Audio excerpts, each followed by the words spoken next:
नेताजीहरूलाई आउँदो हो, हामीलाई नागरिकता चाहियो, नागरिकता विधेयक कहाँ गयो, नागरिकता विधेयक किन पारित गरिएन, ल भन्नुहोस्। नागरिकता विधेयक सरकारले सदनमा प्रस्तुत गरेको त्यो सदनको सदन नै हरायो, कहाँ गयो थाहा छैन। किन संसदमा हरायो, किन संसदमा यति धेरै समय लाग्यो। 2/3 बहुमतको सरकारले पेश गरेको विधेयक संसदबाट पारित नहुन आश्चर्य हो कि होइन। यसै गरेर अरू विधेयकका कुराहरू पनि छन्। सत्य निरूपण र बेपत्ता सम्बन्धी विधेयक मसौदाको अन्तिम टुङ्गोमा छ, तर यसको बारेमा कुनै छलफल र निष्कर्षमा पुग्न सकिएको छैन। सरकारले सम्पूर्ण काम गर्दा गर्दै पनि किन सरकारका यी कामहरू, बिजनेसहरू आफै 2/3 बहुमतमा हुँदा पनि अगाडि बढ्न सकेन।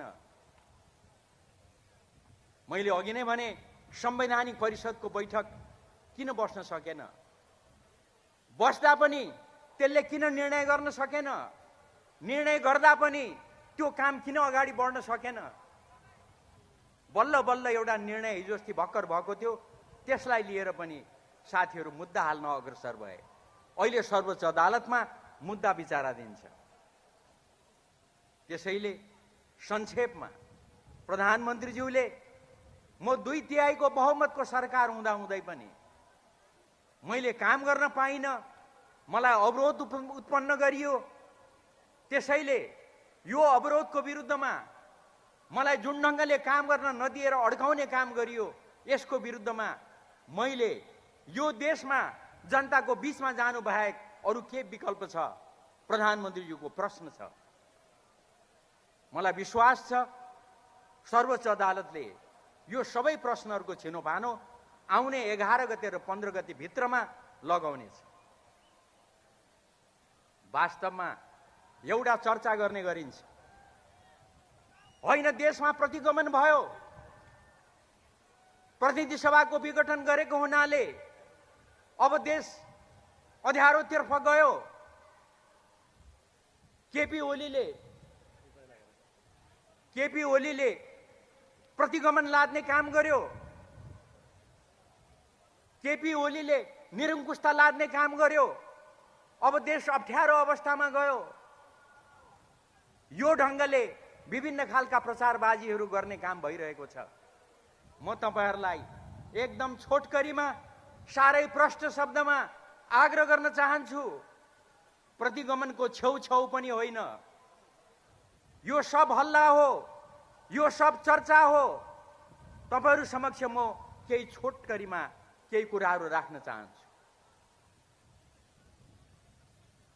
मेरा प्रिय मित्र बाबुराम भट्टराईजी देशको प्रधानमन्त्री हुनुहुन्थ्यो, म संविधान सभाको अध्यक्ष थिएँ। अरु केही टिप्पणी गर्दिन। त्यो पहिलो संविधान सभा त्यसले 2 वर्ष होइन 4 वर्षमा पनि संविधान बनाउने काम समाप्त नगरेको बेलामा अब अझै म्याद थप्नुपर्छ, संविधान सभालाई अलिक लम्ब्याउनु पर्छ लगायत विभिन्न खालका कुराकानीहरू छलफलहरू भइरहेको बेलामा, भएका सहमतिहरू फेरि भत्किरहेको बेलामा अचानक 4 वर्ष पुगिसके पछाडि बाबुराम भट्टराईजीले प्रधानमन्त्रीजीले त्यति बेलाको संविधान सभा भत्काउनु भयो, संविधान सभा विघटन भएको घोषणा गर्नुभयो। त्यति बेला मैले भनेको थिएँ यहाँहरूलाई सम्झना होला, यो गलत भयो, देश अँध्यारो सुरुङमा प्रवेश गर्यो। त्यो घटना र अहिलेको घटनाको बीचमा के अन्तर छ?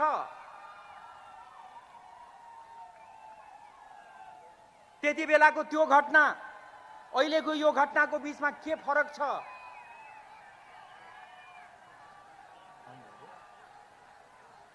हाम्रा प्रमुख अतिथि सम्मानीय प्रधानमन्त्री पार्टीका अध्यक्ष केपी शर्मा ओलीजी हामी बीचमा आइपुग्नु भएको छ। अब एकैछिनमा हामी बीचमा उपस्थित हुनुहुनेछ।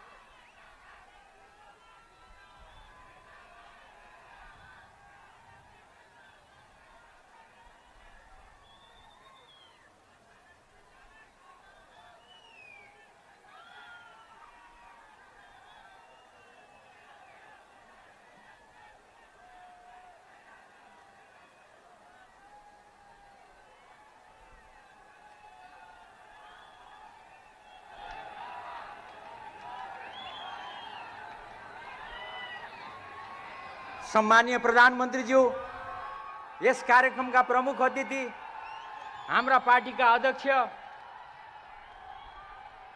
सम्मानीय केपी ओलीज्यू हाम्रो मञ्चमा आइपुग्नु भएको छ।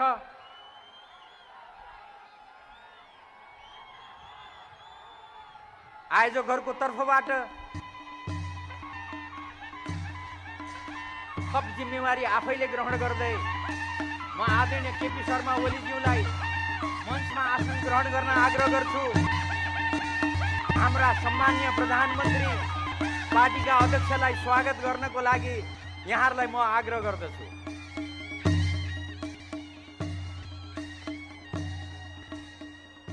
फेरि एकपटक म आग्रह गर्न चाहन्छु, घोषणा गर्न चाहन्छु, सूर्य चिन्ह, चन्द्र सूर्य अंकित राष्ट्रिय झण्डा, हर्ष्य हथौडा अंकित झण्डा लगायतका झण्डाहरू लहराउँदै यो उर्लिएको जनसमुदायले सम्मानीय प्रधानमन्त्री केपी ओलीजीलाई झण्डा हल्लाएर जुन स्वागत गर्नुभयो, मलाई लाग्छ वैशाख 17 र वैशाख 27 गतेको निर्वाचनलाई यहाँहरूले फेरि एकपटक अनुमोदन गर्नुभयो। केपी ओलीज्यूले उठाउनुभएका कदमहरूलाई यहाँहरूले स्वागत गर्नुभयो हो कि होइन? हो भने झण्डा फहराएर एकपटक स्वागत गरिदिनुहोस्।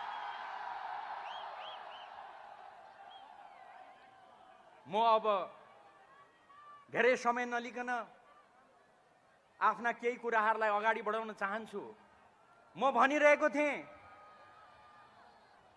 मेरा मित्र बाबुराम भट्टराईजीले संविधान सभा विघटन गरेर जुन काम गर्नुभयो, त्यति बेलाको समय र अहिलेको समयको बीचमा के फरक छ? म यो कुरा राख्दै थिएँ। म आग्रह गर्न चाहन्छु, त्यति बेला संविधान सभा विघटन हुँदा अब संविधान कसले बनाउँछ भन्ने प्रश्न उठेको थियो। संविधान बनाउने संविधान सभालाई कुनै व्यवस्था नगरिकन समापन गरिएको थियो, विघटन गरिएको थियो। प्रधानमन्त्री बाबुराम भट्टराईजी हुनुहुन्थ्यो। प्रधानमन्त्री जाने आउने कुनै पनि व्यवस्था थिएन, कुनै पनि कानुनको व्यवस्था थिएन। अहिले राष्ट्रपतिज्यू हुनुहुन्छ, तर त्यति बेला देशमा राष्ट्राध्यक्ष थिएन। राष्ट्रपति नहुनु, संविधान अन्तरिम हुनु, कुनै पनि प्रकारको कानुनी व्यवस्था नहुनु, अनि अचानक कुनै राजनीतिक दलसँग सल्लाह नगरिकन संविधान सभा विघटन हुनु, त्यसले देश अँध्यारो सुरुङभित्र प्रवेश गर्यो। अब कसरी त्यो अँध्यारो सुरुङबाट निस्कने हामीलाई चिन्ता थियो। तर अहिले भने देशमा सम्मानित राष्ट्रपति हुनुहुन्छ, देशमा संविधान छ। संविधान पनि जनताले बनाएको संविधान, पहिलो पटक नेपालको इतिहासमा जनताले जनताको लागि बनाएको संविधान, त्यो उचाइबाट बनेको संविधान, त्योभन्दा माथि कुनै पनि शक्ति छैन। त्यस्तो संविधान, त्यो संविधान भएको अवस्थामा प्रधानमन्त्रीले प्रतिनिधि सभाको विघटन गर्नुभयो। त्यो विघटनलाई लिएर सम्मानित सर्वोच्च अदालतमा मुद्दा दायर भएको छ र त्यो मुद्दाको सम्बन्धमा मैले अघि नै भनिसकेँ, व्यापक छलफल भएर अब यही फागुन 11 गते र 15 गतेको बीचमा सम्मानित सर्वोच्च अदालतले फैसला सुनाउँछ। प्रधानमन्त्रीज्यूले दाबी लिए जस्तो संसद विघटनतर्फ जाँदा तपाईहरुले झण्डा उठाएर, झण्डा हल्लाएर धनगढीदेखि विराटनगरसम्म, मेची महाकाली मधेसदेखि हिमालसम्म तपाईहरुले निर्वाचनप्रति जुन समर्थन जनाउनु भएको छ, त्यो निर्वाचन हुँदा वैशाख 17 र 27 गतेको निर्वाचन पश्चात देशमा प्रतिनिधि सभा आउनेछ। अहिले पनि प्रतिनिधि सभा नभए पनि राष्ट्रिय सभा छ, जसलाई हामी स्थायी हाउस भन्छौं, स्थायी संसद भन्छौं। त्यो स्थायी संसद अहिले पनि क्रियाशील छ। त्यहाँ राजनीतिक दलहरूको उपस्थिति छ, प्रदेश सरकार छ, स्थानीय तहको सरकारहरू छन्। जताततै राजनीतिक दलहरू क्रियाशील छन्। अब भन्नुहोस् कसरी प्रतिगमन आयो, कसरी प्रतिगमन आउँछ? त्यसैले यो जुन चर्चा चलाइएको छ, भ्रम चलाइएको छ, यसको कुनै पनि आधार छैन। छोटकरीमा प्रधानमन्त्रीज्यूले भन्नुभएको छ, संसदीय प्रणाली अनुरूप, लोकतान्त्रिक प्रणाली अनुरूप मलाई काम गर्न दिएन, मलाई सिंहको भाँच्न दिएन। त्यति हुँदाहुँदै पनि मैले थुप्रै काम गरेँ। जनताको शिर उचो बनाउने काम गरेँ। नाकाबन्दीलाई मैले समाप्त गरेँ। यो देशमा कहिले नाकाबन्दी नलाग्ने व्यवस्था गरेँ। नेपालको नक्सामा एउटा सुन्दर चुच्चो आजकल देख्नुहुन्छ नि, लिपुलेख र लिम्पियाधुरालाई समेट्ने गरिकन सर्वसम्मतिले संविधान संशोधन गरे, जनताको शिर ठाडो पार्ने काम गरे। तर मलाई निरन्तर रूपमा अवरोध गर्ने काम गरियो। अझै थुप्रै काम गर्ने मेरो इच्छा थियो। के थियो ती कामहरू? स्वयं प्रधानमन्त्रीज्यू उपस्थित भइसके पछाडि मैले त्यसबारेमा यहाँहरूको समय लिनु उपयुक्त हुँदैन।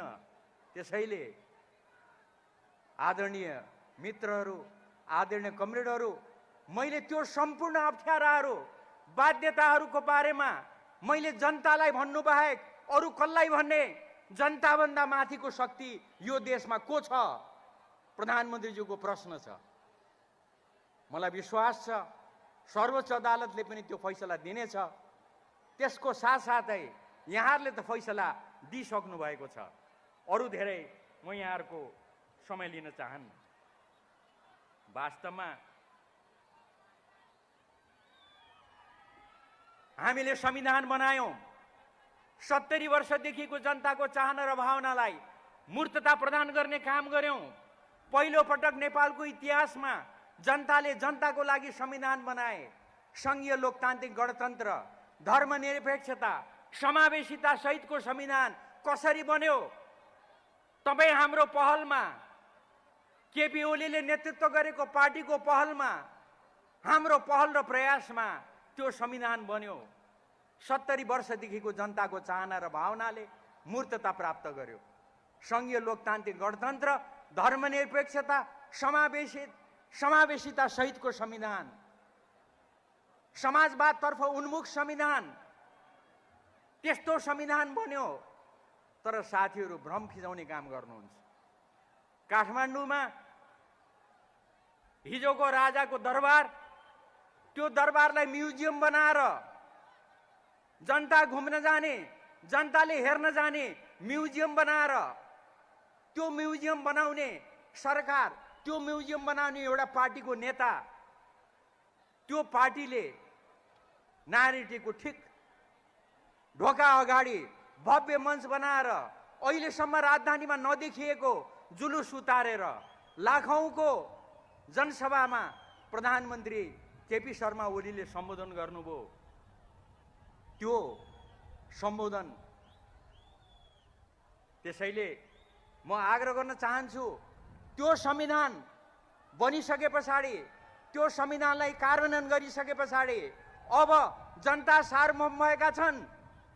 प्रधानमन्त्री केपी ओली, हाम्रा अध्यक्ष केपी ओली, उहाँको त्यो मन्तव्यमा हाम्रो शिर उचा भएको छ। उहाँले भारतीय टेलिभिजनलाई, नेटवर्कलाई भन्नुभयो, सार्वभौम सत्ताको मामलामा हामी नेपाली कोही भन्दा तल छैनौं, हामी साना छैनौं, हामी कसैका भाइ होइनौं, हामी चीन बराबर छौं, हामी भारत बराबर छौं, हामी अमेरिका बराबर छौं। यसरी केपी ओलीले हाम्रो शिर ठाडो पार्ने काम गर्नुभयो। उहाँ अध्यक्ष हुनुभएको पार्टीले हाम्रो आत्मसम्मान बढाउने काम गर्यो। त्यसैले हामीले घोषणा गर्यौं, अब जनताले बनाएको यो संविधानलाई कार्यान्वयन गरिरहेको यो बेलामा अब कुनै पनि प्रकारको आन्दोलन चाहिँदैन। अब जनताको मन मस्तिष्क जित्नुहोस्, जनताको हृदय जित्नुहोस्, जनताको आशीर्वाद लिनुहोस्, सदनमा पुग्नुहोस्। सदनमा पुग्न चाहिँ आवश्यक छ है। फेरि सदनमा नपुगेर बाहिरै हारियो भने त कसरी सदनमा पुग्ने? सदनमा पुग्नुहोस्। व्यक्ति मन पर्दैन, व्यक्ति फेर्नुहोस्। पार्टी मन पर्दैन, पार्टी फेर्नुहोस्।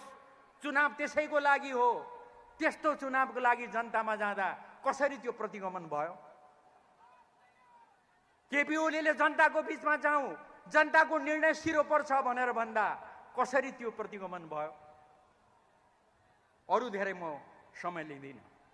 त्यसैले अब आन्दोलन होइन, 62-63 को आन्दोलनको बेलामा स्वयं केपी ओली कमरेड लगायत अरू कमरेडहरू, आन्दोलनका नेताहरू, उहाँहरू सबैले प्रतिबद्धता व्यक्त गर्नुभएको छ। अब फेरि शान्ति स्थापनाको लागि, प्रजातन्त्र स्थापनाको लागि आन्दोलन गरिराख्नु पर्दैन। अब जनताको मन मस्तिष्क जितेर, हृदय जितेर, आशीर्वाद लिएर जुनसुकै प्रकारको परिवर्तन संसद मार्फत संविधान संशोधन गरेर गर्न सक्ने व्यवस्था हामी ल्याउँछौँ। केपी ओलीले प्रतिबद्धता व्यक्त गर्नुभयो, हाम्रो पार्टीले गर्नुभयो।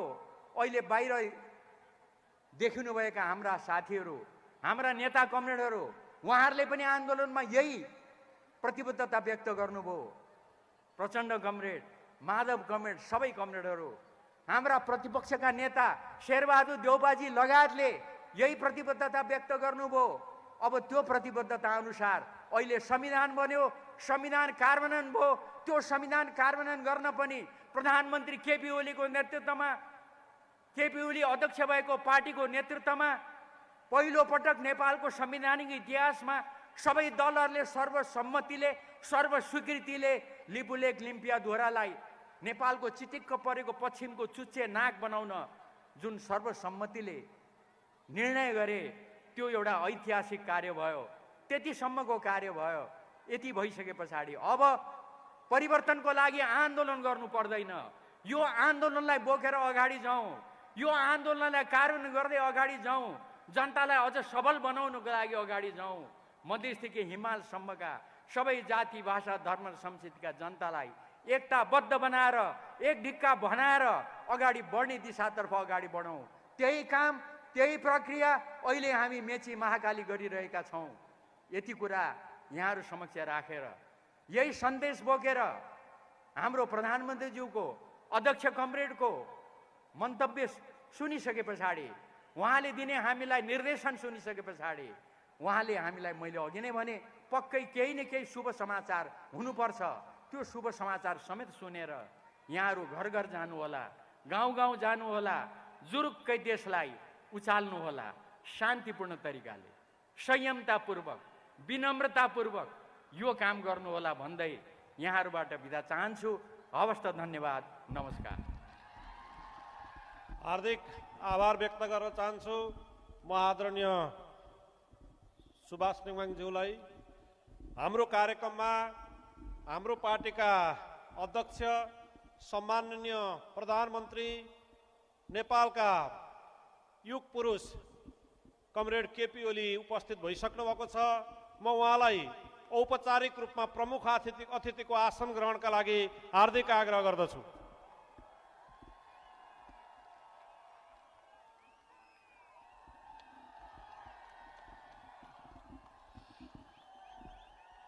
अहिले पनि विभिन्न ठाउँबाट जुलुसहरू आइरहेका छन्।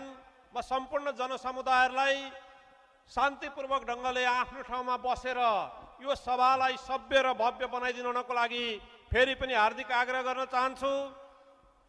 अब हामी कार्यक्रमको लगभग अन्तिम चरणमा आइसकेका छौँ। अब यो सभालाई सम्बोधन गरिदिनु हुन पार्टी केन्द्रीय कमिटीका सचिवालय सदस्य, वर्तमान सरकारका गृहमन्त्री, नेपालको एउटा कम्युनिस्ट आन्दोलनका चर्चित व्यक्तित्व कमरेड रामबहादुर थापा बादललाई म हार्दिक आग्रह गर्दछु।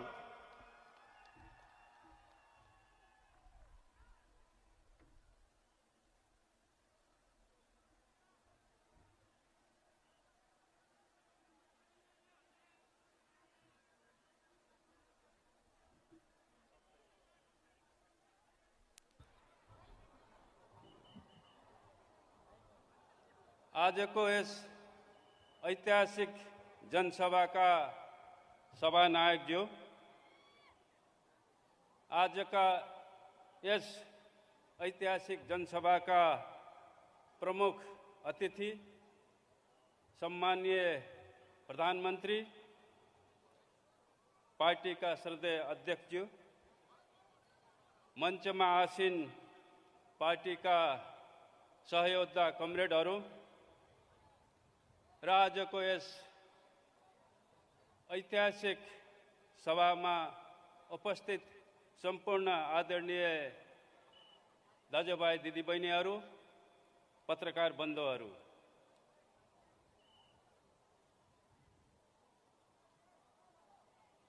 एक नम्बर प्रदेश सामन्त र जमिनदारहरूको विरुद्ध विद्रोहको झण्डा उठाउने प्रदेश हो। एक नम्बर प्रदेश मजदूर आन्दोलनको जननी पनि हो। एक नम्बर प्रदेश कुनै पनि शक्तिको अगाडि नझुक्ने देशभक्त जन्माउने प्रदेश हो। एक नम्बर प्रदेश लोकतन्त्र र गणतन्त्रको निम्ति झन्डै 1.5 दशकसम्म जेललाई लोकतन्त्रको मोर्चाको रूपमा आफूलाई समर्पित गर्ने, योगदान गर्ने, बलिदान गर्ने योद्धाहरू जन्माउने, क्रान्तिकारी जन्माउने प्रदेश पनि यो एक नम्बर प्रदेश हो। एक नम्बर प्रदेश यो देशलाई हाँक्ने, नेतृत्व जन्माउने र यो देशलाई हाँकिरहेको नेतृत्वको प्रदेश पनि हो। त्यसकारणले म यो प्रदेशका आदरणीय जनसमुदायहरूलाई एक नम्बर क्रान्तिकारी, एक नम्बर देशभक्त, एक नम्बर नेतृत्व र एक नम्बर क्रान्तिकारी जन्माउने यो प्रदेशलाई म सर्वप्रथम यहाँ सबैलाई म लाल सलाम, क्रान्तिकारी सलाम र हार्दिक अभिवादन गर्न चाहन्छु।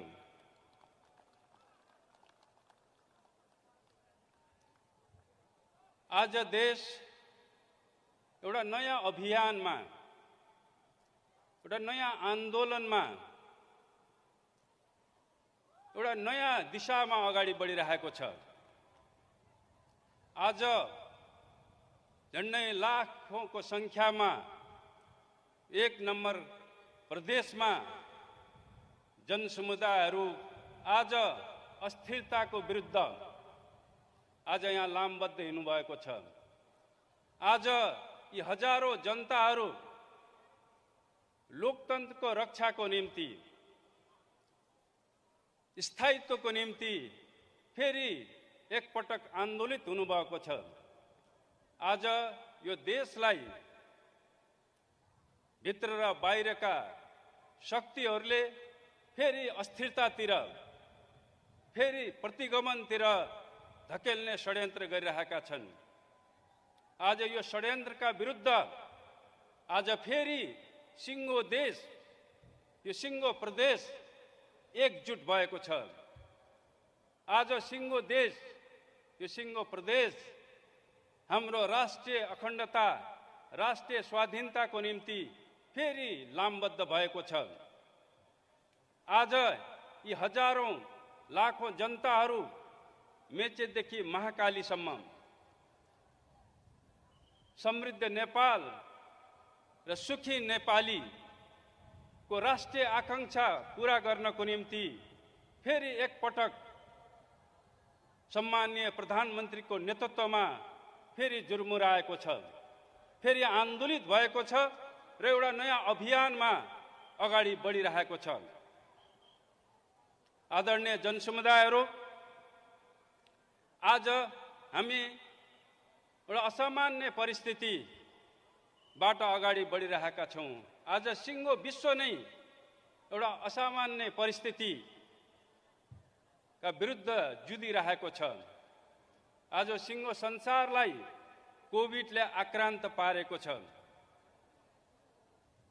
आज नेपालमा एउटा विशिष्ट परिस्थिति जन्मिएको छ।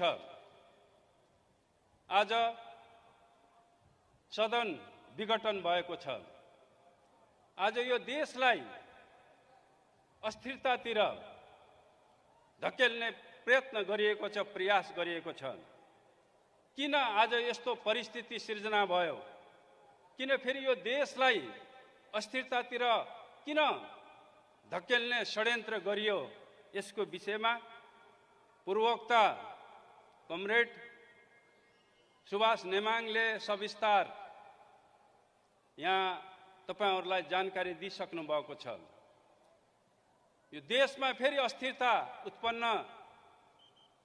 कुनै बाह्य शक्तिद्वारा होइन, स्वयं हाम्रो आन्तरिक पंक्तिबाट नै यो अस्थिरताको षड्यन्त्र रचियो। यो देशलाई अस्थिरतातिर धकेल्ने योजना षड्यन्त्र रचियो। आजको यो परिस्थिति हाम्रै पंक्तिबाट, हाम्रै पंक्तिभित्र लुकेका अवसरवादीहरू, गुटवादीहरू, पदलोलुपहरूले यो परिस्थिति जन्माएका हुन्। ती अवसरवादीहरूले, ती फुटवादीहरूले, ती गुटवादीहरूले, ती पदलोलुपहरूले आजको यो असामान्य परिस्थिति सिर्जना गरेका हुन्। र यो असामान्य परिस्थितिभित्र भित्री चाहिँ शक्तिहरू पनि निश्चित रूपमा उनीहरू खेलिरहेका छन्। कसरी यो देशलाई अस्थिरतातिर धकेलेर यो देशको विकासलाई कसरी अवरुद्ध गर्ने, देशलाई फेरि अस्थिरतातिर धकेलेर फेरि प्रतिगमनलाई कसरी पुनर्स्थापना गर्ने भन्ने सपना सजाएर बसेका प्रतिगामीहरू आज यो अस्थिरताबाट, नेकपामा जो विभाजन भएको छ, नेकपा भित्र लुकेका अवसरवादीहरूले जुन स्थिति पैदा गरेका छन्, त्यसबाट उनीहरू उत्साहित भएका छन्, उनीहरू खुसी भएका छन् भने अर्कोतिर यो स्थिति जो उत्पन्न भएको छ, यसबाट आम जनताहरू दुखी भएका छन्, आक्रोशित भएका छन्। आज यो विशाल जनसमुदायको आक्रोशबाट पनि यो कुरा स्पष्ट हुन्छ। आज मेचीदेखि महाकालीसम्म हामी फुटवादको विरुद्ध नेपालको कम्युनिस्ट आन्दोलनमा लुकेका फुटवादीहरू, लुकेका पदलोलुपहरू, लुकेका अवसरवादीहरूको विरुद्धको यो अभियान पनि हो। आज हामीले पार्टीको शुद्धिकरणको निम्ति एउटा नयाँ अभियानको थाल्ने पनि हाम्रो पार्टी नेतृत्वको नेतृत्वमा आज हामीले देशव्यापी रूपमा एउटा शुद्धिकरण अभियान पनि हामीले सञ्चालन गरिरहेका छौं। आज देशमा उत्पन्न अस्थिरतालाई फेरि स्थायित्वमा कसरी बदल्ने, आज हाम्रो नेतृत्वले निर्धारण गरेको नीति हामी जनतामा गएर, जनतालाई आन्दोलित गरेर, जनताको ताजा जनादेश लिएर हामीले फेरि यो अस्थिरतालाई स्थायित्वमा बदल्न सकिन्छ। समृद्धिको विकासको मार्गमा जो अवरोध खडा भएको छ, जनताको बीचमा गएर जनताको ताजा जनादेश लिएर हामीले यो अवरोधलाई हामीले पन्छाउन सकिन्छ। हामीले उत्पन्न समस्याको समाधान षड्यन्त्रबाट होइन, हामीले लोकतान्त्रिक विधिबाट जनतालाई साथ लिएर मात्रै हामीले फेरि देशमा उत्पन्न समस्यालाई समाधान गर्न सकिन्छ। हामीले आज कम्युनिस्ट आन्दोलनमा अवसरवादीहरूले जो फुट पैदा गर्न सफल भएका छन्, फेरि यो आन्दोलनलाई एकजुट पार्ने उपाय, त्यो दिशा, त्यो नीति, त्यो विचार भनेको जनताको बीचमा जानु नै हो, जनताको बीचमा गएर नै हामीले फेरि कम्युनिस्ट आन्दोलनलाई हामीले एकीकृत गर्न सकिन्छ। जनताको बीचमा गएर नै हामीले ती फुटवादीहरूलाई भण्डाफोड गरेर, ती गुटवादीहरूलाई भण्डाफोड गरेर हामीले पार्टीलाई एउटा नयाँ ढङ्गले शुद्धिकरण गर्न सकिन्छ र पार्टीलाई सुदृढ गर्न सकिन्छ। हामीले देखिरहेका छौँ यो एकता अभियान, यो शुद्धिकरण र सुदृढीकरण अभियान सफलतापूर्वक अगाडि बढिरहेको छ। आज मेचीदेखि महाकालीसम्म चाहिँ भ्रमित भएका कार्यकर्ताहरू, जनताहरू यो भण्डाफोड अभियानबाट स्पष्ट हुँदै फेरि पार्टीमा एकताबद्ध हुँदैछन्, फेरि उनीहरू मूल घरमा फर्कँदैछन्। यसै क्रममा हामीले यो एकता अभियानबाट आतंकित भएर ती गुटवादीहरू, फुटवादीहरूले फेरि नयाँ ढङ्गले भ्रम सृजना गर्ने पनि प्रयत्न गरिरहेका छौँ। हामीले सुन्यौँ काठमाडौँमा ती फुटवादीहरूले, गुटवादीहरूले एउटा नयाँ भ्रम फैलाउने उनीहरूले प्रयत्न गरे कि नेकपाबाट केही मन्त्रीहरू फेरि फर्केर प्रचण्ड नेपालको समूहतिर चाहिँ फर्कँदैछन् भन्ने किसिमको एउटा भ्रम उनीहरूले चाहिँ फाले। उनीहरूले यसो किन गर्दैछन्? आज देशव्यापी रूपमा उनीहरूले भ्रम किन फैलाउँदैछन्? उनीहरूले यस किसिमका कुराहरू किन गर्दैछन्? यो उनीहरूको एउटा आतंकको अभिव्यक्ति हो, उनीहरूको भयको अभिव्यक्ति हो र उनीहरूले गोएबलको सहारा लिँदैछन्। गोएबल भन्ने जर्मनीका हिटलरका एउटा प्रचार मन्त्री थिए। उनको के सिद्धान्त थियो भने तिमीले झुटलाई 100 पटक भन्यो भने त्यो सत्यमा परिणत हुन्छ, त्यो सत्य ठान्छन् मान्छेहरूले। त्यसकारणले झुटलाई 100 पटक भन र यसरी तिमीले जनतालाई भ्रमित पार्न सक्छौ, जनतालाई मानसिक रूपमा चाहिँ विघटित गर्न सक्छौ। उनीहरूलाई मानसिक रूपमा भ्रमित र विघटित गरिसकेपछि तिनीहरूलाई भौतिक रूपमा उनीहरूलाई सिद्ध्याउन सकिन्छ। यो किसिमको हिटलरको त्यो प्रचार मन्त्रीको सिद्धान्त थियो र उनीहरूले त्यही ढङ्गले गरेर आज नेपालमा फेरि ती अवसरवादीहरू फेरि गोएबल्स बनेका छन्।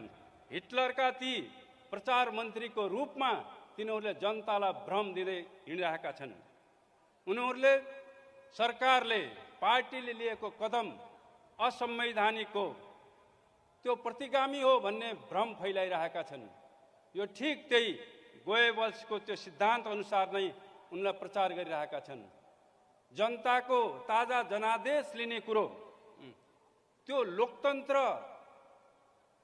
लोकतान्त्रिक कदम हो कि त्यो अग्रगामी कदम हो कि त्यो प्रतिगामी कदम हो? झस्केलाबाट, षड्यन्त्रकारी ढङ्गबाट सरकारको नेतृत्व हत्याउने, सरकारलाई अपदस्थ गर्ने त्यो अग्रगामी कदम हो कि प्रतिगामी कदम हो? निश्चित रूपमा सरकारलाई, सरकारको नेतृत्वलाई, पार्टीको नेतृत्वलाई षड्यन्त्रकारी ढङ्गले, अलोकतान्त्रिक ढङ्गले त्यसलाई अपदस्थ गर्ने, त्यसलाई विस्थापित गर्ने त्यो प्रतिगामी कदम हो। त्यो प्रतिगामी, त्यो अवसरवादी सोच हो, त्यो प्रक्रिया हो। सरकारले, हाम्रो नेतृत्वले जनताको बीचमा जाने, जनतालाई नै न्यायाधीश बनाउने, जनताले नै फैसला गरोस्, त्यो नै लोकतान्त्रिक कदम हो, त्यो नै लोकतान्त्रिक मान्यता हो, लोकतान्त्रिक विधि हो। छिन् यो कसरी त्यो प्रतिगामी, त्यो असंवैधानिक, अलोकतान्त्रिक कदम कसरी भयो छिन्? तर उनीहरूले त्यो गोएबल्सको सिद्धान्त अनुसार, त्यो नीति अनुसार झुटलाई, सत्यलाई, असत्यलाई 100 पटक, हजारौं पटक दोहोऱ्याइयो भने जनतालाई भ्रम दिन सकिन्छ, जनताको मति भ्रष्ट पार्न सकिन्छ र आफ्नो चाहिँ पद लोलुपताको आकांक्षा, आफ्नो अवसरवादी महत्त्वाकांक्षालाई पुरा गर्न सकिन्छ भन्ने सिद्धान्त अनुसार, नीति अनुसार उनीहरू चलिरहेका छन्।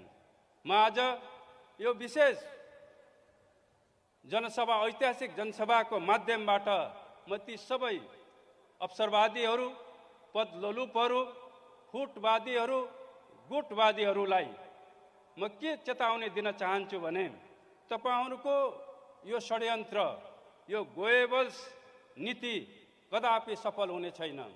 इतिहासले यो कुरा साबित गरिसकेको छ। हिटलरको प्रचार मन्त्रीले अस्थायी रूपमा केही भ्रम सृजना गरे पनि चाहिँ त्यो अन्ततः जनताले चाहिँ त्यो भ्रमलाई चिरे। क्रान्तिकारीहरूले, अग्रगामीहरूले, लोकतन्त्रवादीहरूले ती भ्रमलाई चिरे र ती अवसरवादीहरूलाई, ती प्रतिगामीहरूको अन्त्य भयो।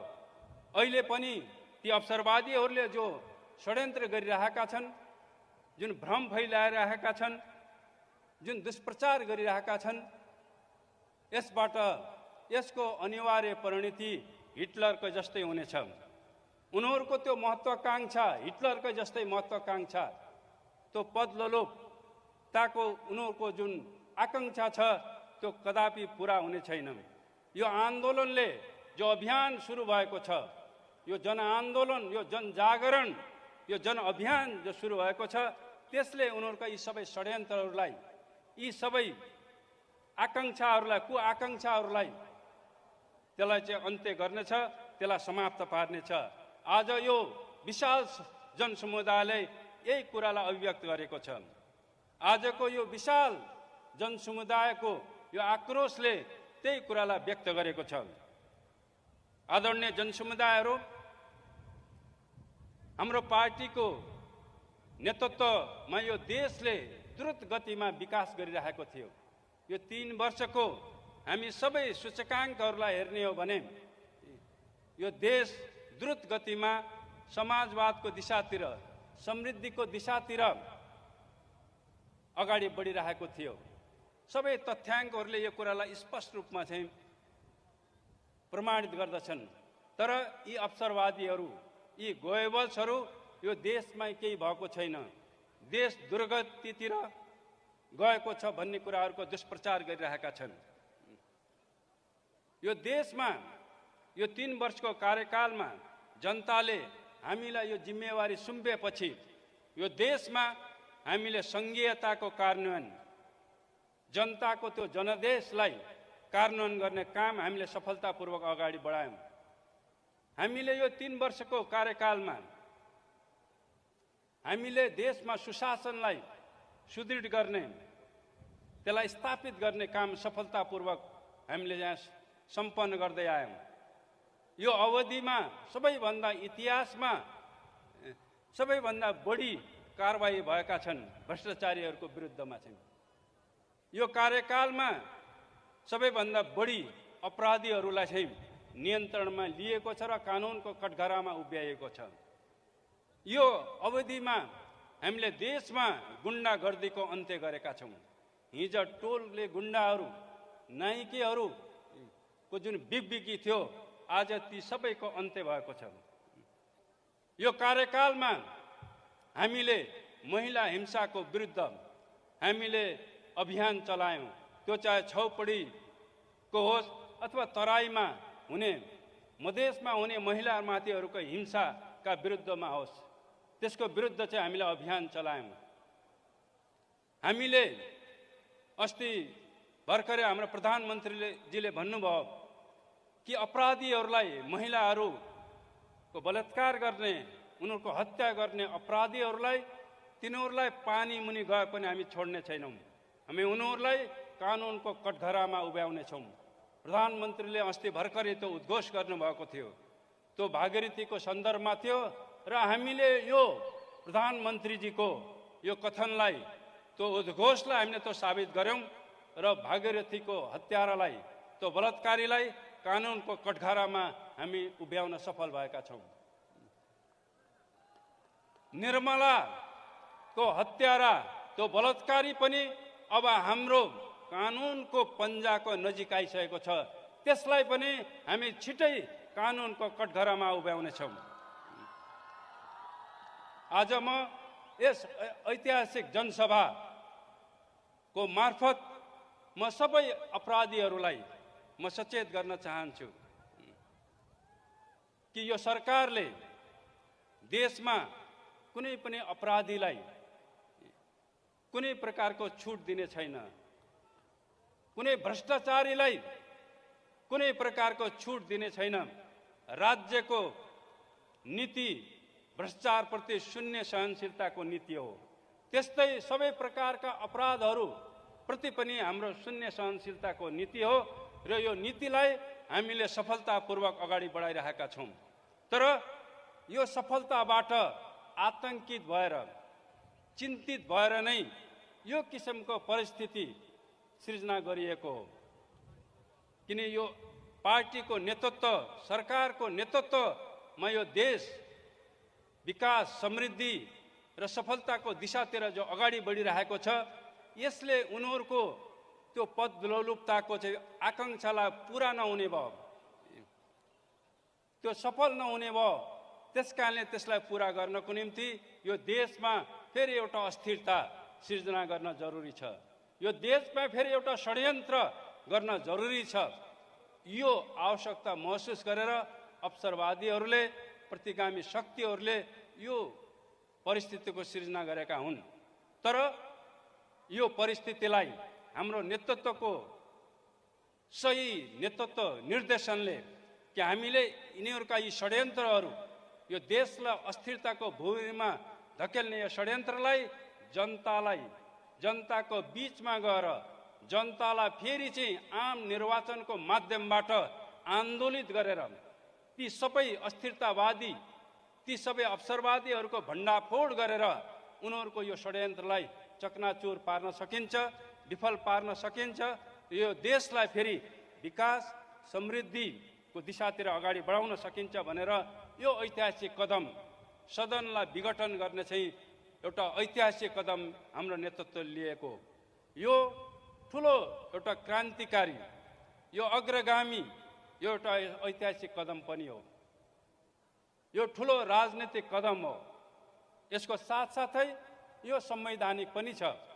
यो कसरी संवैधानिक छ, यस विषयमा हाम्रो संविधान सभाका अध्यक्षज्यूले यहाँ सविस्तार भनिसक्नु भएको छ।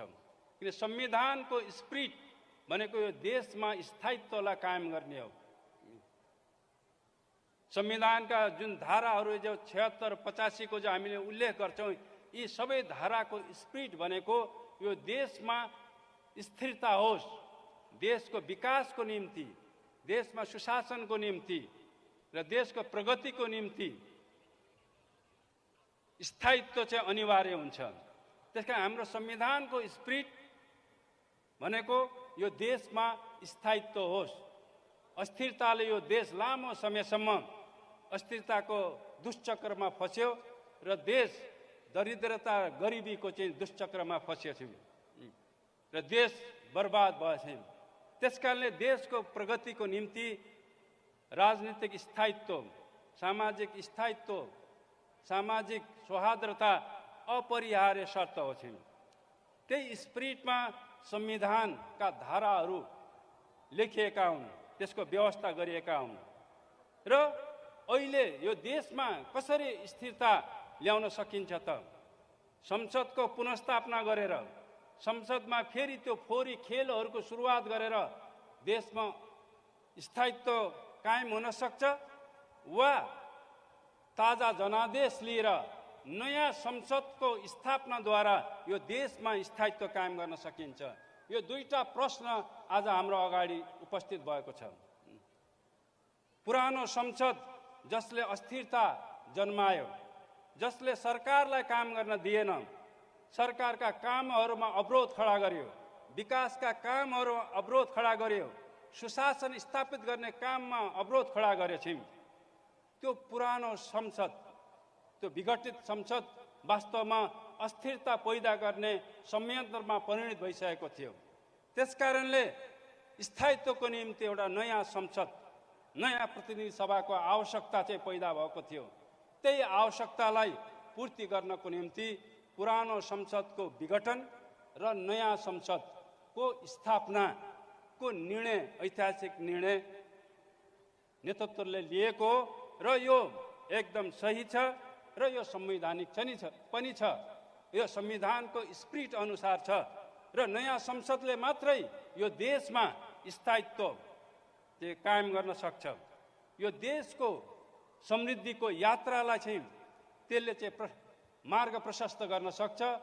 पुरानो संसद बाधक बन्यो, समृद्धिको मार्गमा, सुशासनको मार्गमा, देशको राष्ट्रिय सुरक्षाको चाहिँ मार्गमा चाहिँ पुरानो संसद बाधक बनेको हुनाले त्यसको विघटन चाहिँ आवश्यक थियो, अनिवार्य थियो। त्यस कारणले त्यसलाई गरियो र त्यसको अधिकार, त्यो अधिकार प्रधानमन्त्रीलाई हुन्छ र प्रधानमन्त्रीले आफ्नो त्यो विशेषाधिकार, संविधानले दिएको त्यो अधिकारलाई प्रयोग गरेर संविधानको त्यो अधिकारलाई प्रयोग गरेर संसद विघटन गरिएको र नयाँ संसदको स्थापनाको निम्ति आम निर्वाचन, नयाँ जनादेश लिने चाहिँ निर्णय गरेको। यो कुरा सही छ र आजको यो विशाल जनसमुदायले सरकारको, पार्टी नेतृत्वको यो निर्णयलाई अनुमोदन गरेको छ। आज देशव्यापी रूपमा लाखौं करोडौं जनताहरूले सरकारको, पार्टी नेतृत्वको त्यो कदमलाई अनुमोदन गरेका छन्, त्यसलाई समर्थन गरेका छन् र पार्टीको नेतृत्व, सरकारको नेतृत्वमा एउटा नयाँ अभियानमा उनीहरू चाहिँ अगाडि बढिरहेका छन्।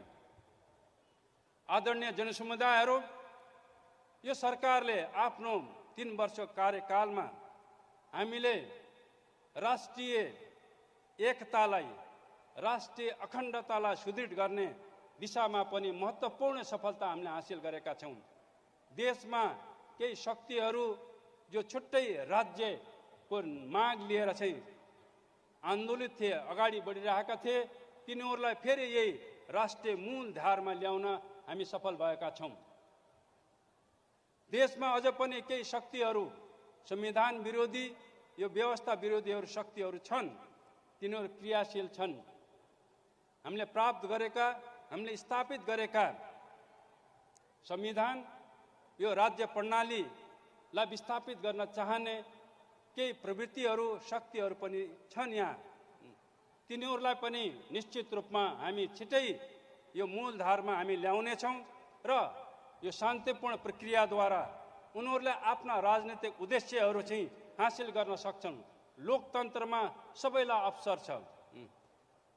त्यसकारणले यहाँ हामीले अहिले आम निर्वाचनको घोषणा गरेर ती महत्त्वाकांक्षीहरू जो प्रधानमन्त्री हुन चाहन्छन्, ती महत्त्वाकांक्षीहरू जो पार्टीको अध्यक्ष हुन चाहन्छन्, उनीहरूलाई पनि हामीले अवसर दिएका छौँ। आम निर्वाचनको घोषणा, जनताको ताजा जनादेश लिने घोषणा भनेको उनीहरूको निम्ति पनि एउटा अवसर हो, एउटा राम्रो अफर हो चाहिँ। उनीहरू आउन्, निर्वाचनमा आउन्, निर्वाचनमा सहभागी हुन्, उनीहरूले जनताको विश्वास ल्याउन् र सदनमा बहुमत ल्याएर उनीहरू प्रधानमन्त्री हुन्। यो एउटा लोकतान्त्रिक विधि हो चाहिँ, यो लोकतान्त्रिक तरिका हो। यो कुनै छलछाम, यो बेइमानी होइन। त्यस कारण यो विधिद्वारा उनीहरू प्रधानमन्त्री हुन सक्छन्, मन्त्री हुन सक्छन्, उनीहरू राष्ट्रपति पनि हुन सक्छन्। त्यस कारण आउनुहोस्, यो ऐतिहासिक जनसभा मार्फतबाट म ती सबै महत्त्वाकांक्षीहरूलाई पनि आउनुहोस्, तपाईँ वैशाख 17 र 27 गते हुने निर्वाचनमा सहभागी बन्नुहोस् र आफ्नो महत्त्वाकांक्षा पुरा गर्नुहोस्। यो तपाईँहरूलाई हाम्रो चाहिँ अफर हो, तपाईँहरूलाई यो निमन्त्रणा पनि हो चाहिँ। आदरणीय जनसमुदायहरू, आज देश निर्वाचनमय, चुनावमय भइसकेको छ। यहाँ हाम्रो कमरेड सुभाष नेमाङले यहाँ भनिसक्नु भएको छ, मेचीदेखि महाकालीसम्म देश चुनावमा हुम्बिसकेको छ। वास्तवमा अहिले हाम्रो विरोध गर्नेहरू, ती अवसरवादीहरू, यो पार्टीबाट चोइटेर गएका ती महत्त्वाकांक्षीहरू पनि चुनावमा उनीहरू हुम्बिसकेका छन्। उनीहरूले चुनावमा जानको निम्ति, चुनाव चिन्ह लिनको लागि उनीहरू निर्वाचन आयोगलाई चाहिँ दबाव दिने। किन दबाव दिनु पर्यो? हिजो उनीहरूले सबै केन्द्रीय सदस्यहरूको लाई नागरिकता लिएर आउने उर्दी दिए र निर्वाचन आयोगमा ती सबै नागरिकता बुझाएर निर्वाचन चिन्ह हामीले पाउनुपर्छ भन्ने उनीहरूले दाबी गर्ने भन्ने चाहिँ उनीहरूले निर्णय गरेका छन्। त उनीहरूले यो किन निर्णय गर्नु पर्यो? संसदको पुनर्स्थापना गर्ने भन्ने हो भने उनीहरूलाई किन चाहियो निर्वाचन चिन्ह? निर्वाचन चिन्ह त चुनावमा जानको निम्ति चाहिने हो। त्यसकारणले हाम्रा विरोधीहरू जसले सरकारको कदमको जो विरोध गरिरहेका छन्, असंवैधानिक र प्रतिगामी भनिरहेका छन्, तिनीहरू पनि व्यवहारत वस्तुगत रूपमा उनीहरू चुनावमा हुमिसकेका छन्। अरू प्रतिपक्षी दलहरू सबै चुनावमा हुमिसकेका छन्। उनीहरूले खुलेआम घोषणा गरिसकेका छन्। सर्वोच्च अदालतको निर्णय हामीलाई मान्य हुनेछ र अदालतले निर्वाचनको पक्षमा आफ्नो आदेश जारी गर्यो भने हामी त्यसलाई मान्नेछौँ। यसको अर्थ हो कि अदालतले सरकारको निर्णयलाई सदर गर्नेछ र त्यस अनुरूप उहाँहरूले चुनावमा भाग लिनेछन् भन्ने घोषणा उहाँहरूले गरिसक्नु भएको छ। त्यसकारणले आदरणीय जनसमुदायहरू, अब हामी एउटा नयाँ अभियानमा स्थायित्वको स्थापनाको निम्ति, समृद्धिको निम्ति र देशको स्वाधीनताको निम्ति एउटा नयाँ अभियानको सुरुवात भइसकेको छ। हामी एउटा नयाँ मोर्चामा अब देशका 165 वटै हाम्रो निर्वाचन क्षेत्र अब हाम्रा आन्दोलनका मोर्चाहरू हुन्, हाम्रो चुनावका मोर्चाहरू हुन्। ती मोर्चाहरूमा अब हामीले विजय हुनु छ। हामीले ती मोर्चामा सबै अवसरवादीहरू, सबै प्रतिगामीहरूलाई हामीले परास्त गर्नु छ र देशमा फेरि एउटा स्थायित्व हामीले कायम गर्न छ र नेकपाको नेतृत्वमा फेरि यो देशलाई समृद्धिको दिशामा अगाडि बढाउनु छ। आज यो विशाल जनसमुदाय, यो विशाल जनसभाको माध्यमबाट यही सङ्कल्प गरौँ, हामी यो देशमा स्थायित्व कायम गर्नेछौँ। स्थायित्व जिन्दाबाद, अस्थिरता मुर्दाबाद, एकता जिन्दाबाद, फुट मुर्दाबाद। देशको चाहिँ राष्ट्रिय एकता अखण्डता जिन्दाबाद र देशमाथि अतिक्रमण गर्ने मुर्दाबाद, यही सङ्कल्पसहित आज यस भव्य जनसभालाई सफल पारौँ भन्ने म आफ्नो मन्तव्य अन्त्य गर्छु। धन्यवाद। म हार्दिक आभार तथा धन्यवाद व्यक्त गर्न चाहन्छु आदरणीय नेता गृहमन्त्रीज्यूलाई। यो कार्यक्रम प्राइम टाइम टेलिभिजन, एफएम को network, Himshikhar, Makalu television, arena television, सूर्योदय टेलिभिजन लगायतका विभिन्न सञ्चार माध्यमहरूबाट लाइभ प्रसारण भइरहेछ। म सम्पूर्ण सञ्चार माध्यमहरूलाई हार्दिक धन्यवाद व्यक्त गर्न चाहन्छु। र अब हामी कार्यक्रमको लगभग अन्तिम चरणमा आइसकेका छौँ। हामीले यो कार्यक्रममा साङ्केतिक भाषा प्रयोगकर्ताहरूलाई पनि यहाँ प्रस्तुत गरेका छौँ। दुईजना बहिनीहरू कञ्चन सापकोटा र सन्तोषी घिमिरेले साङ्केतिक रूपमा यो प्रसारण गरिरहनु भएको छ। म उहाँहरूलाई पनि धेरै धेरै धन्यवाद व्यक्त गर्न चाहन्छु। अब हामी आजको कार्यक्रमको सबैभन्दा महत्त्वपूर्ण क्षणमा आइसकेका छौँ। तपाईँ हामी सबैको आकर्षण, हामी सबै आज सम्माननीय प्रधानमन्त्रीज्यू, श्रद्धेय पार्टी अध्यक्षले के भन्नुहुन्छ त्यो सुन्न लालच छौँ। हामी त्यसैका लागि यहाँ आएका छौँ। म यहाँहरूको बिचमा आएर आफ्ना महत्त्वपूर्ण सम्बोधन गरिदिनु हुन पार्टीका श्रद्धेय अध्यक्ष सम्माननीय प्रधानमन्त्री केपी शर्मा ओलीलाई हार्दिक आग्रह गर्दछु।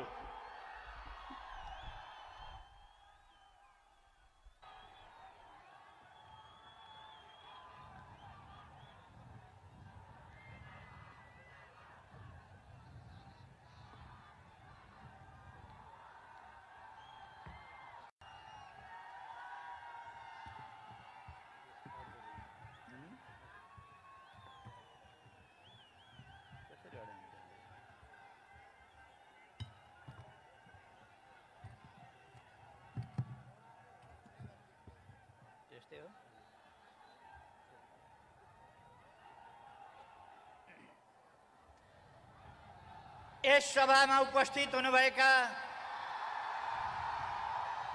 सम्पूर्ण दिदीबहिनी तथा दाजुभाइहरू, त्यसै गरी विभिन्न स्थानमा बसेर माइकहरूबाट सुनिरहनुभएका दिदीबहिनी दाजुभाइहरू र टेलिभिजन, रेडियो र अरू माध्यमहरूबाट यस सभामा परोक्ष ढङ्गले सहभागी भइरहनुभएका सम्पूर्ण दिदीबहिनी तथा दाजुभाइहरू सबैमा हार्दिक अभिवादन, नमस्कार।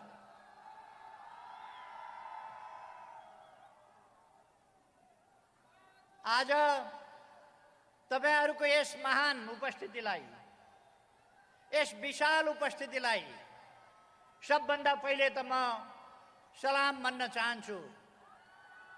तपाईहरूको जागरणलाई सलाम भन्न चाहन्छु। तपाईहरूको अठोटलाई सलाम भन्न चाहन्छु। यो प्रदेश सगरमाथा विश्वको सर्वोच्च शिखर पनि यही भएको प्रदेश हो। नेपालको सबभन्दा होचो भूभाग कचन कबल पनि यही प्रदेशमा भएको भूभाग हो। सप्तकोशी भएको भूभाग, ऊर्जाको अत्यन्तै धनी भूभाग, अत्यन्तै उर्वर जमिन र हरियालीले भरपूर, कञ्चनजङ्घादेखि मकालु, लोत्से, सगरमाथा जस्ता 8000 भन्दा माथिका अग्ला हिमशिखरहरूले भरिएको सुन्दर प्रदेश र ऐतिहासिक हिसाबले भन्ने हो भने संसारको सबभन्दा पुरानो ग्रन्थ वेदको रचना भएको प्रदेश, पुराण र उपनिषदहरू रचना भएको प्रदेश, आफ्नै मौलिकता भएको मुन्दुम यही सिर्जना भएको थियो, मुन्दुम सिर्जना भएको प्रदेश, अर्थात् आफ्नो सभ्यता, आफ्नो इतिहास, आफ्ना परम्पराहरूको धनी प्रदेश। द्वापर युगमा विराट राजाको दरबार यहाँ नजिकै थियो। पाण्डवहरू हस्तिनापुरबाट लखेटिएर 1 वर्षको वनवास यही आएर लुकेका थिए। कोही राजा विराटका द्वित साथीको रूपमा सहभागी थिए, यहाँ गुप्तवासमा बसेका थिए। कोही गोठालोको रूपमा भीमसेन बसेका थिए, बृहन्नलाको रूपमा अर्जुन बसेका थिए। किचकवध यही ठाउँमा छ, दुष्टहरूलाई विनाश गर्ने ठाउँ। दुष्टहरूलाई विनाश गरेको इतिहास किचकवध यही ठाउँमा छ। अर्जुनले बाण हानेर निकालेको अर्जुन धारा यही प्रदेशमा छ।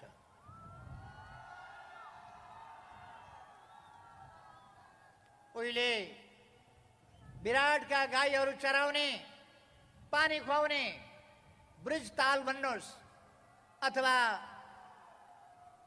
विराट पोखर भन्नुहोस्, यही प्रदेशमा छ। यस्ता अनेक ठाउँहरूले भरिएको पुरानो इतिहास भएको र आज लोकतन्त्र, सुशासन र विकासको बाटोमा दृढताका साथ अघि बढिरहेको यो प्रदेश, यसमा तपाईहरुलाई आज सम्बोधन गर्न पाउँदा मलाई अत्यन्तै खुसी लागेको छ र तपाईहरुको यो जागरणलाई देख्न पाउँदा मलाई अत्यन्तै खुसी लागेको छ। हामी विकासको एउटा तीव्र यात्रामा अब अगाडि बढेका छौं। हामीले लोकतन्त्र स्थापना गरिसकेका छौं। संविधान सभाबाट सुभाष चन्द्र नेमाङ भर्खरै बोलेर जानुभएको छ। उहाँकै नेतृत्वमा, उहाँ संविधान सभाको अध्यक्ष हुनुहुन्थ्यो, उहाँकै नेतृत्वमा संविधान सभाले संविधान बनाएको थियो र घोषणा गरेको थियो। हाम्रो बलिदानपूर्ण कठिन र लामो संघर्षको निष्कर्षको रूपमा आएको संविधान सुभाष चन्द्र नेमाङजीले त्यसको अवसर पाउनु भएको थियो नेतृत्व गर्ने। हामीले पनि त्यसको अवसर पाएका थियौँ र म तपाईँहरूलाई भन्न चाहन्छु, नेपालमा राजनीतिक आन्दोलन, लोकतान्त्रिक आन्दोलन अत्यन्तै शिथिल भएको बेला, जनताका अधिकारहरू खोसिएको बेला, त्यस्तो परिस्थितिमा जनताका अधिकारहरू पुनर्स्थापित गर्ने परिस्थिति अत्यन्त कठिन थियो। राजतन्त्र, निरङ्कुश राजतन्त्र यस देशमा थियो। निर्दलीय पञ्चायती तानाशाही व्यवस्था यस देशमा थियो। त्यस्तो अवस्थामा हामीले लोकतान्त्रिक गणतन्त्रका लागि शङ्खघोष गरेका थियौँ। यही भूमिबाट 50 वर्ष अगाडि, आधा शताब्दी अगाडि हामीले शङ्खघोष गरेका थियौँ। त्यस बेला हामी ससाना टुक्राहरूमा थियौँ, थोरै थियौँ। शङ्खघोष गर्दा कसैले नपत्याउने अवस्थामा थियौँ। आज त्यस अवस्थाबाट हामी यस अवस्थामा पुगेका छौँ। केही मानिसहरू यो आन्दोलन सिद्ध्याउनका लागि, यो पार्टी सिद्ध्याउनका लागि, यस पार्टीलाई विभाजित गर्नका लागि, नेपालबाट कम्युनिस्ट आन्दोलनलाई कमजोर पार्दै लगेर सिद्ध्याउनका लागि फुटको खेतीमा तल्लिन्छन्। तर म तिनीहरूलाई भन्न चाहन्छु, अस्ति 2-4 हजार मान्छे मरितरी जम्मा गरेर एक ठाउँमा मलाई उनीहरू आह्वान गर्दै थिए, धाक लगाउँदै थिए, केपी ओली जनताको सहभागिता हेर्न यहाँ आऊ भनेर। म तिनीहरूलाई यता पनि एकपल्ट आँखा लगाउन आग्रह गर्न चाहन्छु। यता आएर हेर्नुहोस्, यस सभास्थलमा मात्रै होइन, योभन्दा बाहिर बरगाछीमा माइक छ, त्यहाँबाट हजारौं जनता त्यहाँ सुनिरहनु भएको छ। सिरसियातिर सुनिरहनु भएको छ, 3 टोलिया 3 पैनीतिर सुनिरहनु भएको छ। विभिन्नतिर साथीहरू माइकबाट सुनिरहनु भएको छ। धेरै मान्छे बस्ने ठाउँ पाइँदैन, त्यहाँ किन गइरहँ र घर घरबाट टेलिभिजनमा हेरौँला भनेर घर घरबाट टेलिभिजनमै हेरिरहनु भएको। यो चौरीमा मान्छे अट्नु भएको छैन। यहाँभन्दा पछाडि, त्यो स्क्रिनभन्दा पछाडि 10,000 को सङ्ख्यामा फेरि व्यापक जनसमुदायको उपस्थिति उता टाढासम्म छ। उहाँहरू मैले यहाँबाट बोलेको देखिरहनु भएको छैन, उहाँहरू स्क्रिनबाट हेरिरहनु भएको छ। आजको सभा कत्रो छ भन्ने, हुन त ड्रोनले फोटोहरू खिचिरहेको छ, तर यी ड्रोनहरूले पनि फोटो खिचेर सक्दैन। माथि चन्द्रमाले मात्रै देखाएको छ, आकाशमा लागिरहेको चन्द्रमाले मात्रै देखेको छ कि आजको सभा कत्रो छ भनेर। अरू कसैले पुरा सभा देखाएको छैन। टेलिभिजनमा साथीहरूले घुमाइ खिच्नु भएको छ, तर यति नै देख्नु भएको छ उहाँहरूले। बाहिर कति छरिएको छ, अन्यत्र कति छरिएको छ, त्यो देख्नु भएको छैन। त्यसर्थ मैले अघि नै सुरुमा भनेको जनताको जागरणलाई म सलाम भन्न चाहन्छु। हाम्रो उद्देश्य वाद प्रतिवादमा अल्झिने होइन। हामी खिँदै प्रचण्डजीको त मलाई यसो माया लाग्छ। पहिले उहाँसँग वैद्य हुनुहुन्थ्यो, वैद्यले उहाँलाई छोड्नुभयो, त्यसपछि उहाँले डाक्टर लिनुभयो, डाक्टरले पनि उहाँलाई छोड्नुभयो, अहिले एउटा झाँक्री लिनुभएको छ उहाँले। वैद्यबाट डाक्टर, डाक्टरबाट झाँक्री। तर उहाँलाई अब झाँक्रीले बचाउन सक्दैन। उहाँले गलत बाटो छान्नुभयो, राजनीतिमा गलत बाटो छान्नुभयो, नेपाली जनताको चेतनालाई चुनौती दिनुभयो, विकासका बाटामा तगारो हाल्न खोज्नुभयो, व्यवधान खडा गर्न खोज्नुभयो।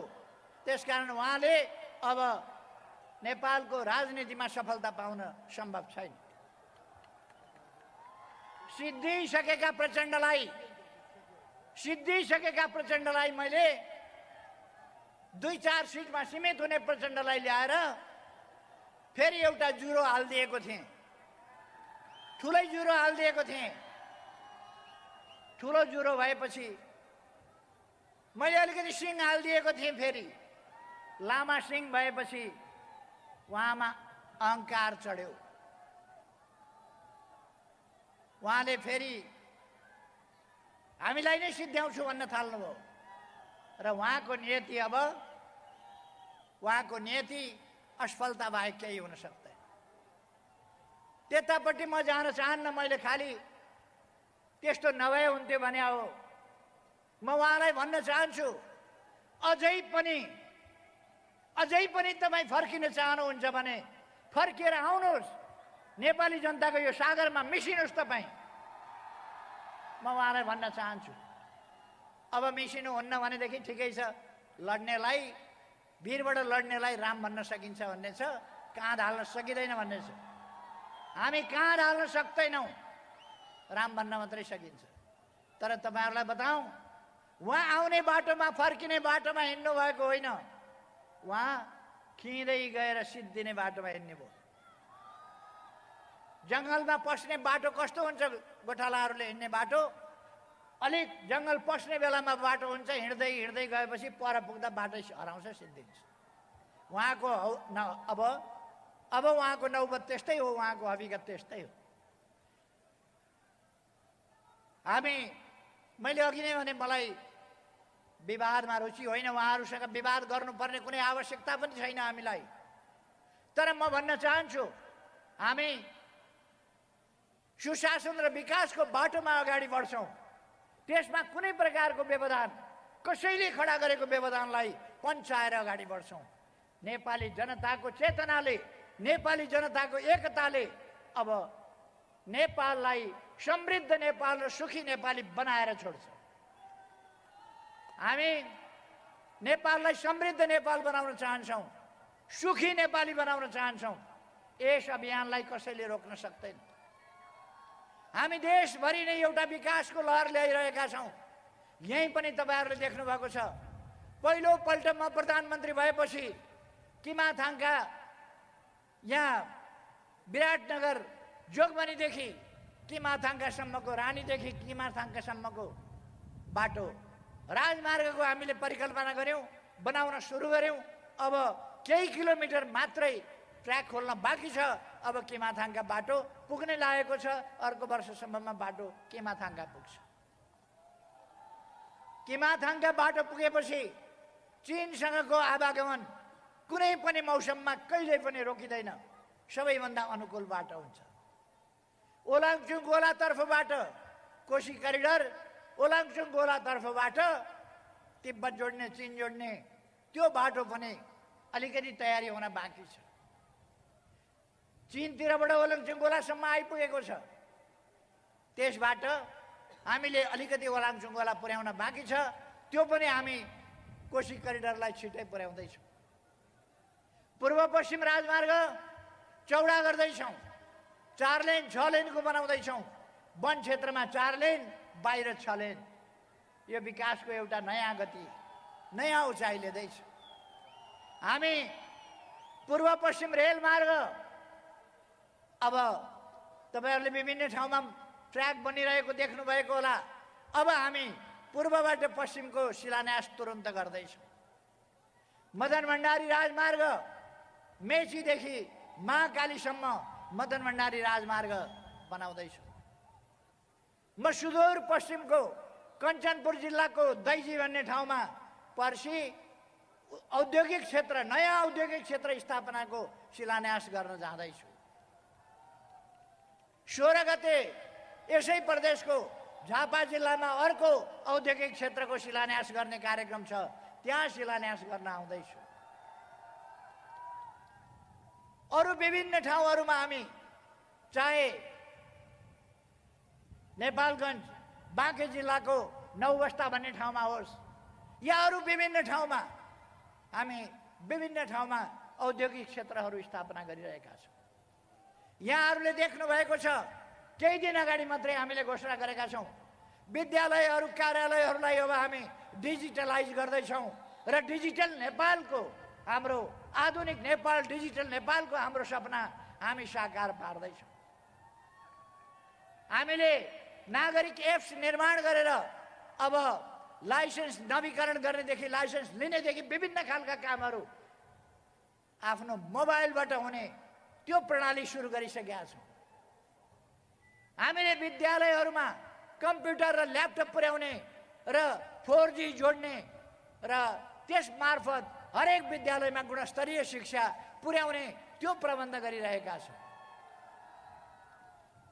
उहाँहरू हाम्रा प्रयासहरूलाई रोक्ने कोसिस गरिरहनु भएको छ। उहाँहरूले जबसम्म पार्टी छोडेर भाग्नु भएन तबसम्म संवैधानिक आयोगहरूमा मान्छे नियुक्त गर्न सकिएन। उहाँहरू छोडेर भाग्नुभयो अनि संवैधानिक आयोगमा हामीले मान्छे नियुक्त गरौँ, उहाँहरू आत्तिनुभयो। सुकुम्बासी समस्या उहाँहरू समाधान गर्न दिनुहुन्न, भूमि समस्या समाधान गर्न दिनुहुन्न। अस्ति 22 गते उहाँहरूले नेपाल बन्द गर्नुभयो। तपाईहरूले सुन्नुभयो होला, नेपाल बन्द किन गरेको भन्दा भूमि आयोग गठन गरेको हुनाले, भूमि आयोग बनाएको हुनाले त्यसका विरुद्ध उहाँहरूले नेपाल बन्द गर्नुभयो।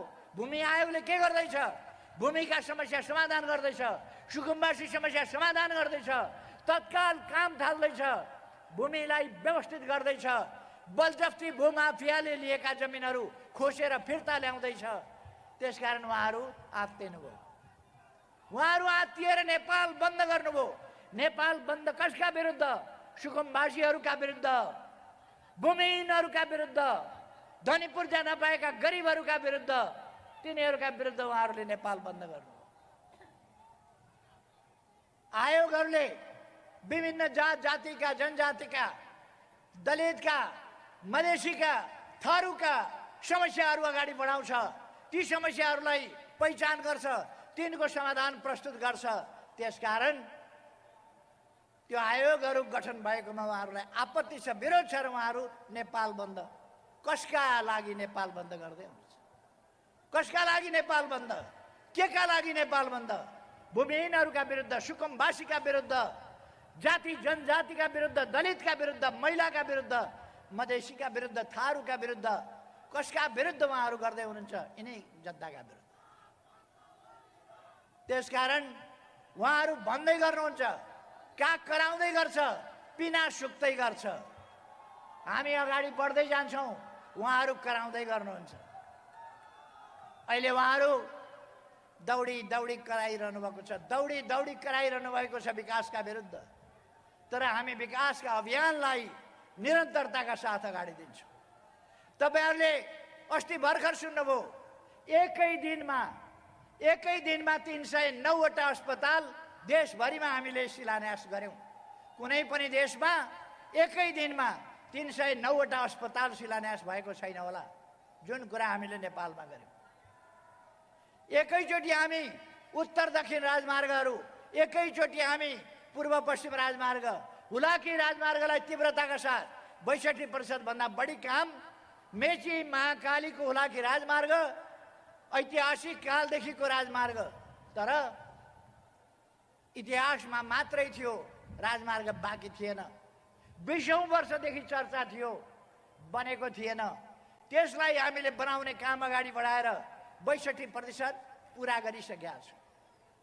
अहिले साक्षरताको स्थिति, विद्यालय भर्नाको स्थिति, अथवा तपाईँ हामी भन्न सक्छौँ परिवर्तन र रूपान्तरण कति फरक परेको छ तपाईँहरू आफैले देख्नु भएको छ। यी 3 वर्षमा देशको इतिहासमा, देश विकासको मार्गमा 3 वर्षको अवधि भनेको धेरै लामो अवधि र ठुलो अवधि होइन। त्यसमा पनि 1 वर्ष हामीलाई कोभिड-19ले अप्ठ्यारो पार्यो। कोभिड-19ले हाम्रो जनजीवन, हाम्रो अर्थतन्त्रलाई कमजोर बनायो। त्यसका बावजुद हामीले यी 3 वर्षमा असाधारण उन्नति गरेका छौँ, जसको प्रशंसा संयुक्त राष्ट्र सङ्घले गरेको छ, संयुक्त राष्ट्र सङ्घका विभिन्न निकायले गरेका छन्, विश्वको अर्थतन्त्रको लेखाजोखा गरिरहेको विश्व ब्याङ्कले गरेको छ, एसियाली विकास ब्याङ्कले गरेको छ, अरू विभिन्न संस्थाहरूले गरेका छन्, युनेस्कोले गरेको छ, अरू विभिन्न विश्व स्वास्थ्य सङ्गठनले गरेको छ। हामी यसरी अब अर्को वर्ष धेरै टाढा जानु पर्दैन, अल्प विकसित मुलुकबाट अब अर्को वर्ष मात्रै हामी 1 वर्षपछि अथवा 2 वर्षपछि हामी विकासशील मुलुकमा स्तरोन्नति हुँदैछ। सन् 2022 अल्प विकसितबाट हामी विकासशील राष्ट्रमा उन्नति हुँदैछ। 2030 सम्ममा सन् 2030 सम्ममा दिगो विकास लक्ष्यहरूलाई पूरा गर्नुपर्ने, तर त्योभन्दा अगाडि हामी दिगो विकास लक्ष्यका सबै सूचकहरूलाई पूरा गरिसक्दैछौँ। कोभिडलाई हामीले लगभग पराजित गरेका छौँ। अब कोभिडलाई पराजित गरेका छौँ र अब भ्याक्सिन पनि ल्याइसकेका छौँ। 10 लाख डोज भ्याक्सिन ल्याएर अस्ति हामीले भ्याक्सिन सुरु गर्यौँ, खोप चालु छ। भोलि फेरि हामी किनेर भारतबाट 10 लाख डोज भोलि फेरि ल्याउँदैछौँ। केही दिनपछि चीनबाट ल्याउँदैछौँ, केही दिनपछि फेरि भारतबाट ल्याउँदैछौँ। यसरी हामीलाई आवश्यक पर्ने भ्याक्सिनका डोजहरू, भ्याक्सिनको खोप हामी ल्याउँदैछौँ। त्यसकारण म हाम्रा तमाम दाजुभाइ दिदीबहिनीहरूलाई भन्न चाहन्छु, हामी विकास निर्माणको बाटोमा जनताको जीवन पहिलो हो।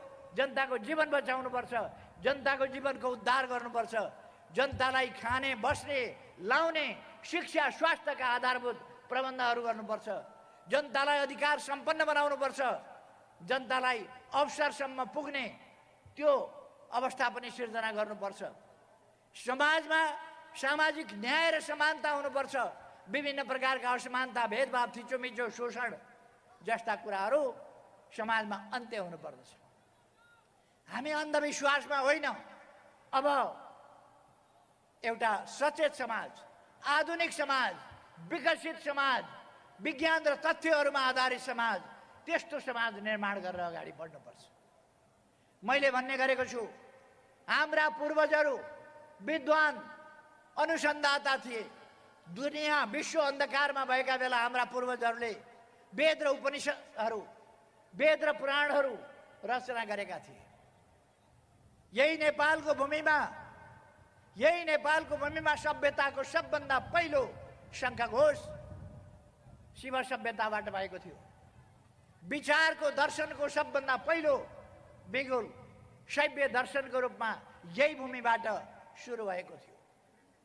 त्यसपछि सांख्य दर्शनको रूपमा कपिल मुनि जस्ता दार्शनिकहरू, योगका प्रणेता शिव र कपिल मुनि जस्ता विद्वानहरू, यही नेपालको अर्घाखाँचीमा जन्मिए हुर्किएर योगको, अष्टाङ्ग योगको विकास गर्ने पतञ्जलिहरू, यस्ता विद्वानहरू यसै देशमा थिए। आयुर्वेद यसै देशमा सुरु भएको थियो। खगोल शास्त्र, तारा ग्रह नक्षत्रहरूको अध्ययन गर्ने, 1000 वर्षपछि कहिले ग्रहण कति बेलादेखि कति बेलासम्म कुन भागबाट कहाँ देखिन्छ, त्यो कुराहरू उहिले हाम्रा पूर्वजहरूले हजारौँ वर्ष अगाडि पत्ता लगाएका थिए। न्युटनले भनेको ग्राभिटेसनको सिद्धान्त गणिताचार्य भास्कराचार्य नाम गरेका गणितज्ञले यसै भूमिमा पहिले पत्ता लगाएका थिए। हामी त्यो भूभागमा छौँ। 500 वर्ष अगाडि न्युटनले भन्दा 500 वर्ष अगाडि भास्कराचार्यले ग्राभिटेसनको थ्योरी पत्ता लगाए थिए, गुरुत्वाकर्षणको थ्योरी। हाम्रा कोर्स बुकहरू सच्याइनु पर्दछ। अब न्युटनले ग्राभिटेसनको सिद्धान्त प्रतिपादन गरेका होइनन्। ग्यालिलियोले स्याउ झर्यो कसरी भुइँतिर झर्यो भनेर यदि भास्कराचार्यको सिद्धान्त 500 वर्ष अगाडि प्रतिपादित सिद्धान्त फेला पारेका भए मथिङ्गाल घुमाउनु पर्ने थिएन। तर हामी केही समय पछाडि पर्यौँ, विभिन्न कारणले पछाडि पर्यौँ र आज हामीलाई पानी नभएका, बालुवा मात्रै भएका मरुभूमिका देशहरूले जितेर विकासमा अगाडि बढे।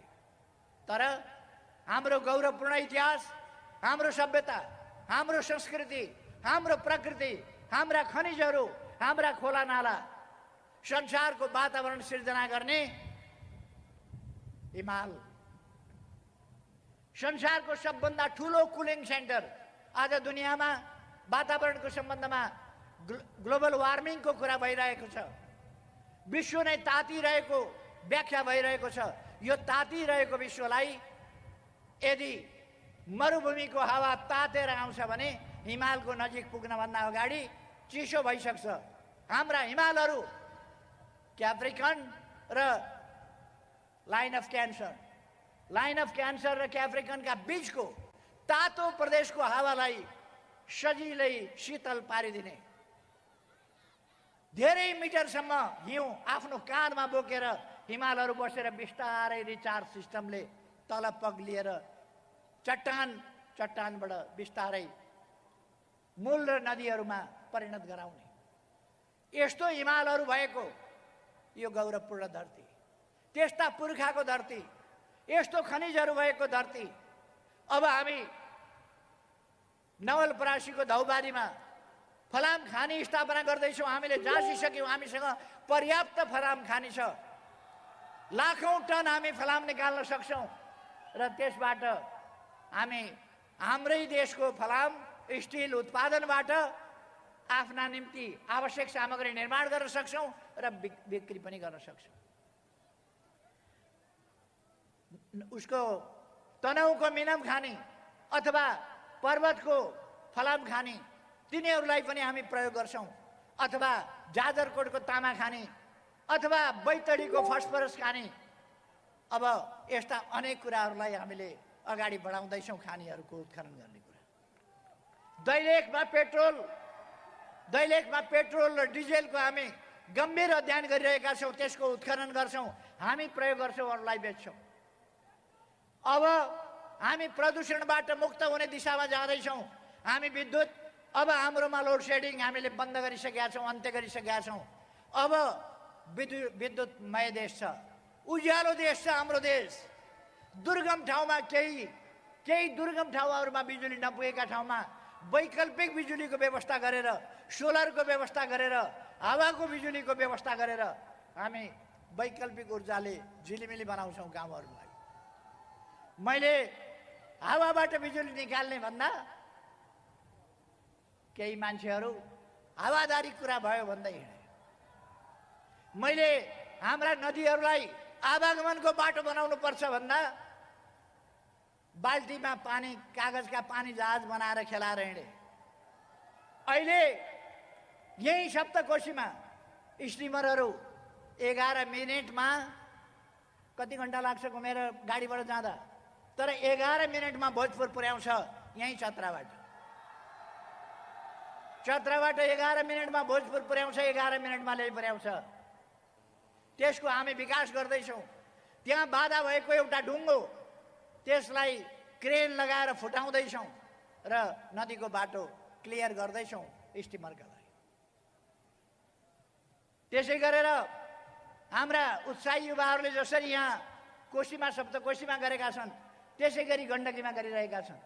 म धन्यवाद भन्न चाहन्छु। आज हाम्रा किसानहरूमा नयाँ मोटिभेसन आएको छ। किसानहरू आधुनिक कृषितर्फ, आधुनिक खेतीतर्फ, आधुनिक पशुपालनतर्फ, पशुपालनका विधितर्फ अगाडि बढिरहनु भएको छ। हामी विश्वविद्यालयहरू खोलिरहेका छौँ, विश्वविद्यालय ठिक ढङ्गले चलाइरहेका छौँ, मेडिकल कलेजहरू खोलिरहेका छौँ, यही देशभित्रै डाक्टरहरू उत्पादन गरिरहेका छौँ, इन्जिनियरिङ कलेजहरू खोलिरहेका छौँ, इन्जिनियरिङका विधिहरू हामी अगाडि बढाउँदैछौँ, कलेजहरू अगाडि बढाउँदैछौँ, शिक्षा अगाडि बढाउँदैछौँ र देश निर्माण गर्ने इन्जिनियरिङहरू उत्पादन गर्दैछौँ।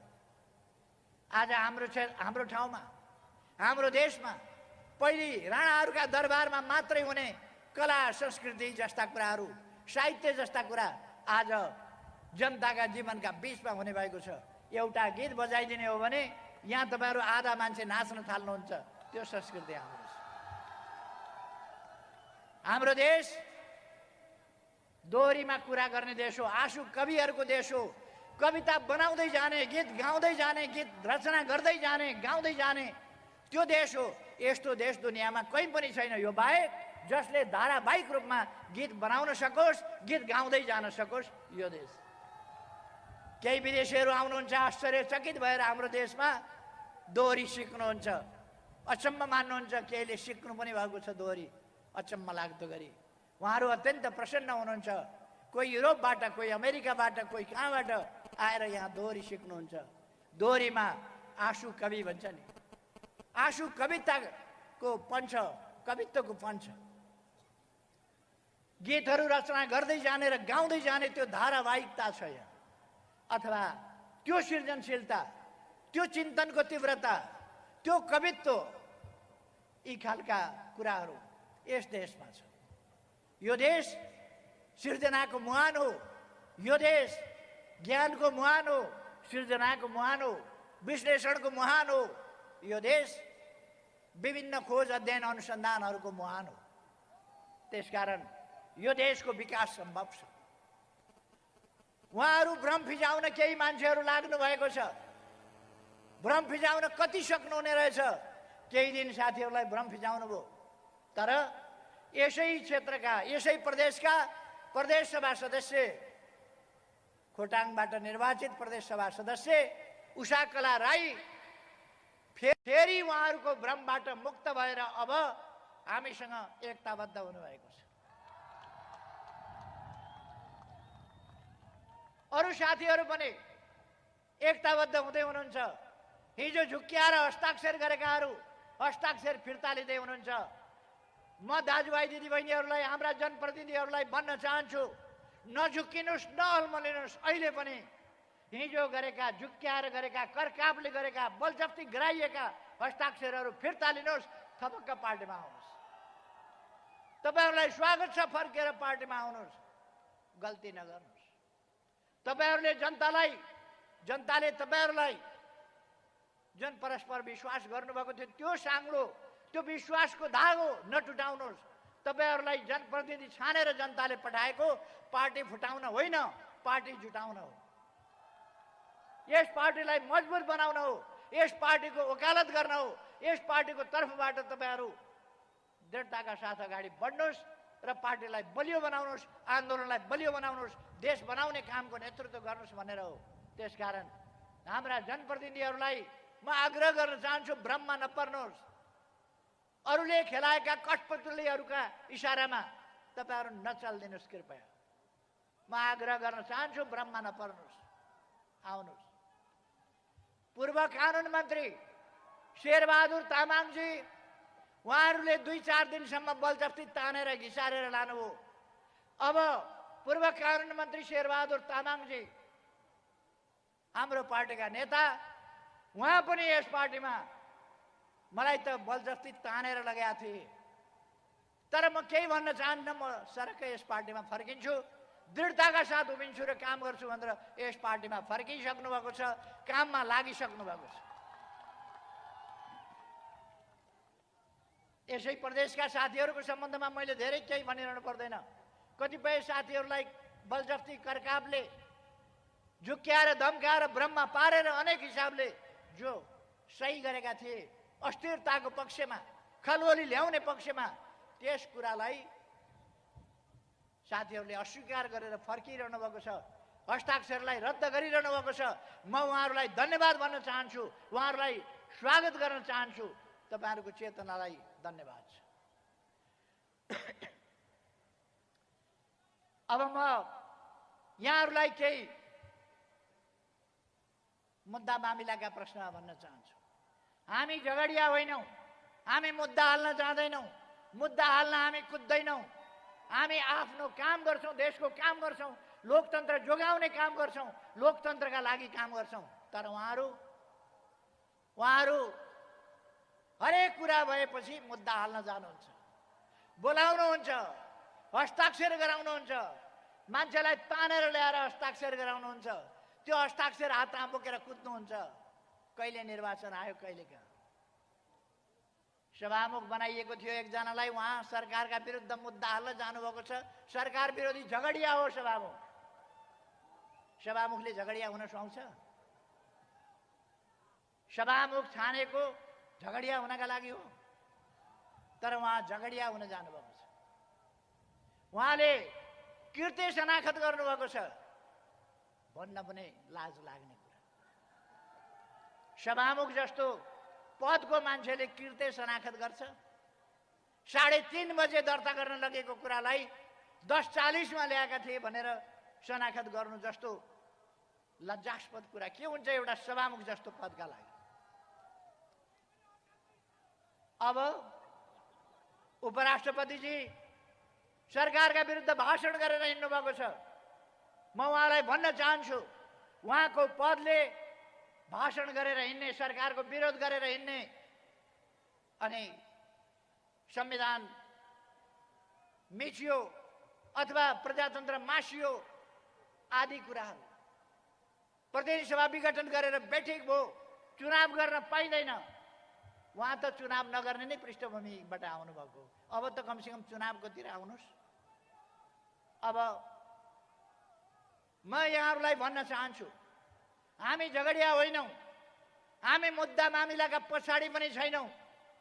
तर प्रधानमन्त्रीले, बहुमतको प्रधानमन्त्रीले संसद विघटन नगरेर के लोकतन्त्रमा, के संसदीय प्रणालीमा, संसारको कुनै पनि देशमा लोकतान्त्रिक प्रणालीमा प्रधानमन्त्रीले संसद विघटन गर्दैन। एउटा परिस्थिति, दुईटा परिस्थिति हुन सक्छ।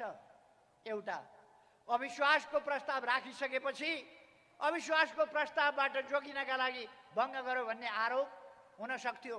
त्यस्तो कुनै अविश्वासको प्रस्ताव मैले संसद विघटन गर्ने प्रस्ताव गर्दासम्म र संसद विघटनको घोषणा हुँदासम्म पार्टी एक ढिक्का छ, संसद एक ढिक्का छ र म लगभग 64% प्रतिनिधित्व गर्ने दलको नेता, प्रधानमन्त्री निर्विवाद छु र मैले निर्विवाद हैसियतमा 64% प्रतिनिधित्व गरेर प्रतिनिधि सभा विघटनको सिफारिस गरेको छु। अब वैकल्पिक सरकार कहाँ बन्छ? तपाईहरू एउटा कुरा विचार गर्नुहोस्,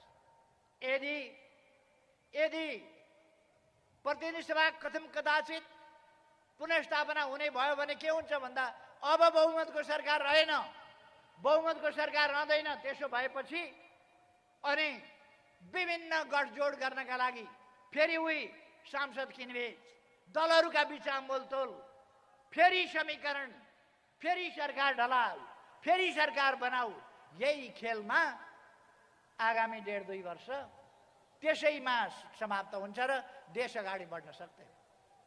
त्यसकारण त्यो फोहोरी खेलले, त्यस अस्थिरताले, त्यो संसदीय नकारात्मक तमासाले, त्यसले गर्दा लोकतन्त्र कमजोर हुन्छ, संविधानको सही कार्यान्वयन हुन सक्दैन। यसर्थ ताजा जनादेशमा जानुको विकल्प थिएन, ताजा जनादेशमा गइएको छ।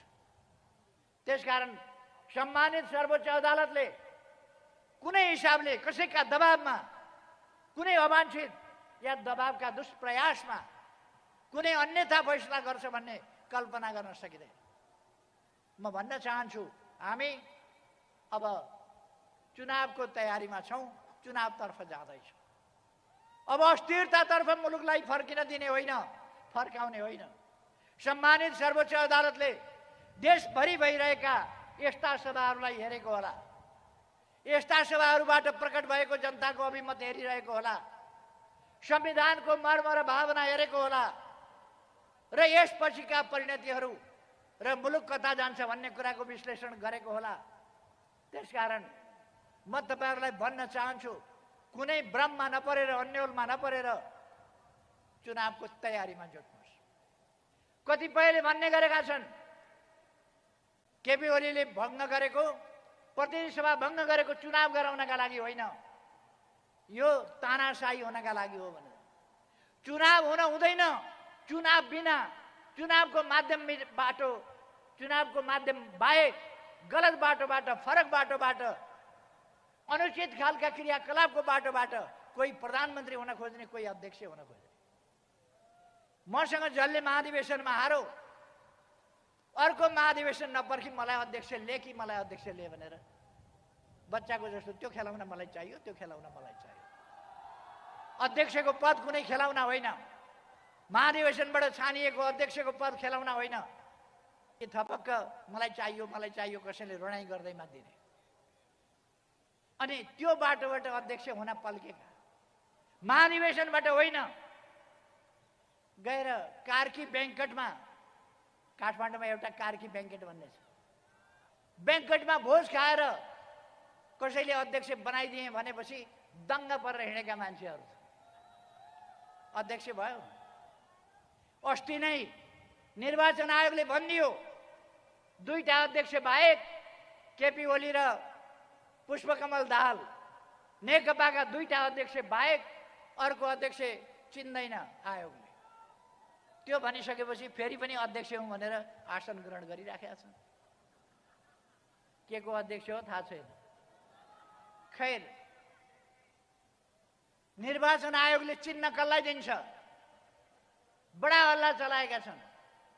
मैले 47 सालमा निर्वाचन आयोगमा गएर सूर्य चिन्ह दर्ता गराएको हो। त्यसपछि लगातार सूर्य चिन्हबाट चुनाव लडेको छु। प्रचण्डजी एकपल्ट पनि सूर्य चिन्हबाट चुनाव लड्नु भएको छैन।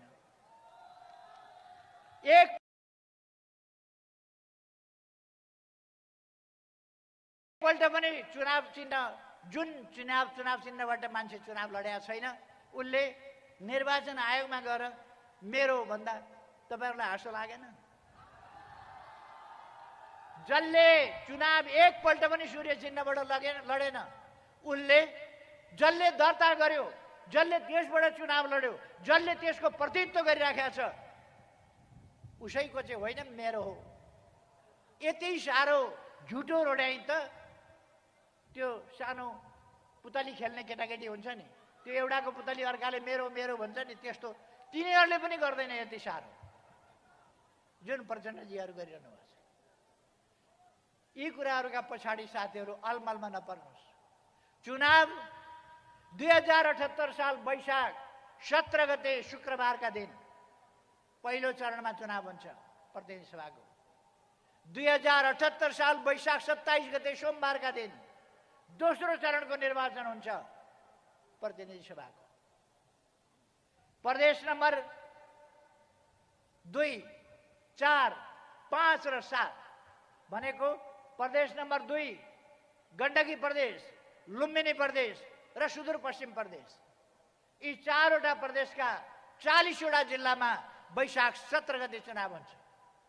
र प्रदेश नम्बर 1 बागमती प्रदेश र कर्णाली प्रदेश, यी तीनवटा प्रदेशका 37 वटा जिल्लाहरूमा वैशाख 27 गते चुनाव हुन्छ। तपाईहरु त्यसै गरी तयारी गर्नुहोस्। म तपाईहरुलाई आग्रह गर्न चाहन्छु, चुनाव त्यसै गरी तयारी गर्नुहोस्। अर्को कुरा, चुनाव त्यो दिन हुन्छ, परिणाम कस्तो आउनुपर्छ सबभन्दा महत्त्वपूर्ण कुरा यो हो। देश भाड्न खोज्नेहरू, अरूका इशारामा देश तोड्न खोज्नेहरू, अरूको इशारामा राम्रा कामहरूको विरोध गरेर हिँड्नेहरू, सुकुम्बासीलाई धनी पूर्जा बाँडिन्छ भन्दाखेरि विरोध गरेर हिँड्नेहरू, भूमि आयोग बन्यो भन्दाखेरि विरोध गरेर हिँड्नेहरू, अथवा विभिन्न प्रकारका संवैधानिक आयोगहरू बने भन्दाखेरि विरोध गरेर हिँड्नेहरू, पार्टी एकताबद्ध रहनुपर्छ भन्दा फुटाएर हिँड्नेहरू, देशका लागि होइन आफ्ना पदका लागि मरिमेट्नेहरू, जनतालाई साँचो कुरा बुझाउने होइन झुटा कुरा फैलाउनेहरू, जनताका बीचमा वास्तविकता, देश विकास, जनता, देशको राष्ट्रियता, सार्वभौमसत्ताको विषयमा कुरा गर्ने होइन गाली गलौज गर्नेहरू, धारे हात लगाएर सराप्नेहरू, के त्यस्तालाई जिताउने? त्यस्तालाई जिताएर के रात दिन हामी सरापेर बस्ने? हामी सराप्ने राजनीतिमा होइन, देश बनाउने राजनीतिमा लाग्नुपर्छ। त्यसकारण तपाईहरुले त्यस्ता तत्त्वहरूलाई चिनेर पराजित गर्नुपर्छ र देशभक्त शक्तिलाई, लोकतन्त्रवादी शक्तिलाई, लोकतान्त्रिक शक्तिलाई, विकासवादी शक्तिलाई, सुशासन दिने शक्तिलाई र समृद्ध नेपाल, सुखी नेपालीको सपना देखेर ती सपना साकार पार्न प्रयत्नशील भएर अगाडि बढ्ने शक्तिलाई तपाईहरुले अत्यधिक मतले विजयी गराउनुपर्छ। आजको राजनीति, आजको देशको आवश्यकता यो हो। आजको राजनीति यो हो। यस अभियानलाई कसैले पनि दायाँ बायाँ हुन दिनु हुँदैन। जसले दायाँ बायाँ गर्न गराउन खोज्छ त्यसले देशको विपक्षमा काम गरेको ठहर्छ। त्यसकारण हाम्रा साथीहरूलाई म आग्रह गर्न चाहन्छु, अरूले जित्नु पर्ने कुनै कारण छ र? कुनै कारण छैन। त्यसकारण जित्न हामीले पर्दछ, चिन्ह चिन्ह हामीले पाउँछौँ, चुनाव हुन्छ नै। त्यसकारण तपाईहरु त्यो आत्मविश्वासका साथ अगाडि बढ्नुहोस्। यदि कुनै प्रकारको जाल, जेल, षड्यन्त्र, टिग्रम, सेटिङ केही भएर देश र जनताको विपक्षमा फैसला हुन्छ भने हाम्रो आन्दोलन फेरि पनि अगाडि बढ्छ, फेरि पनि हामी त्यस्ता शक्तिहरूलाई पराजित गर्छौँ।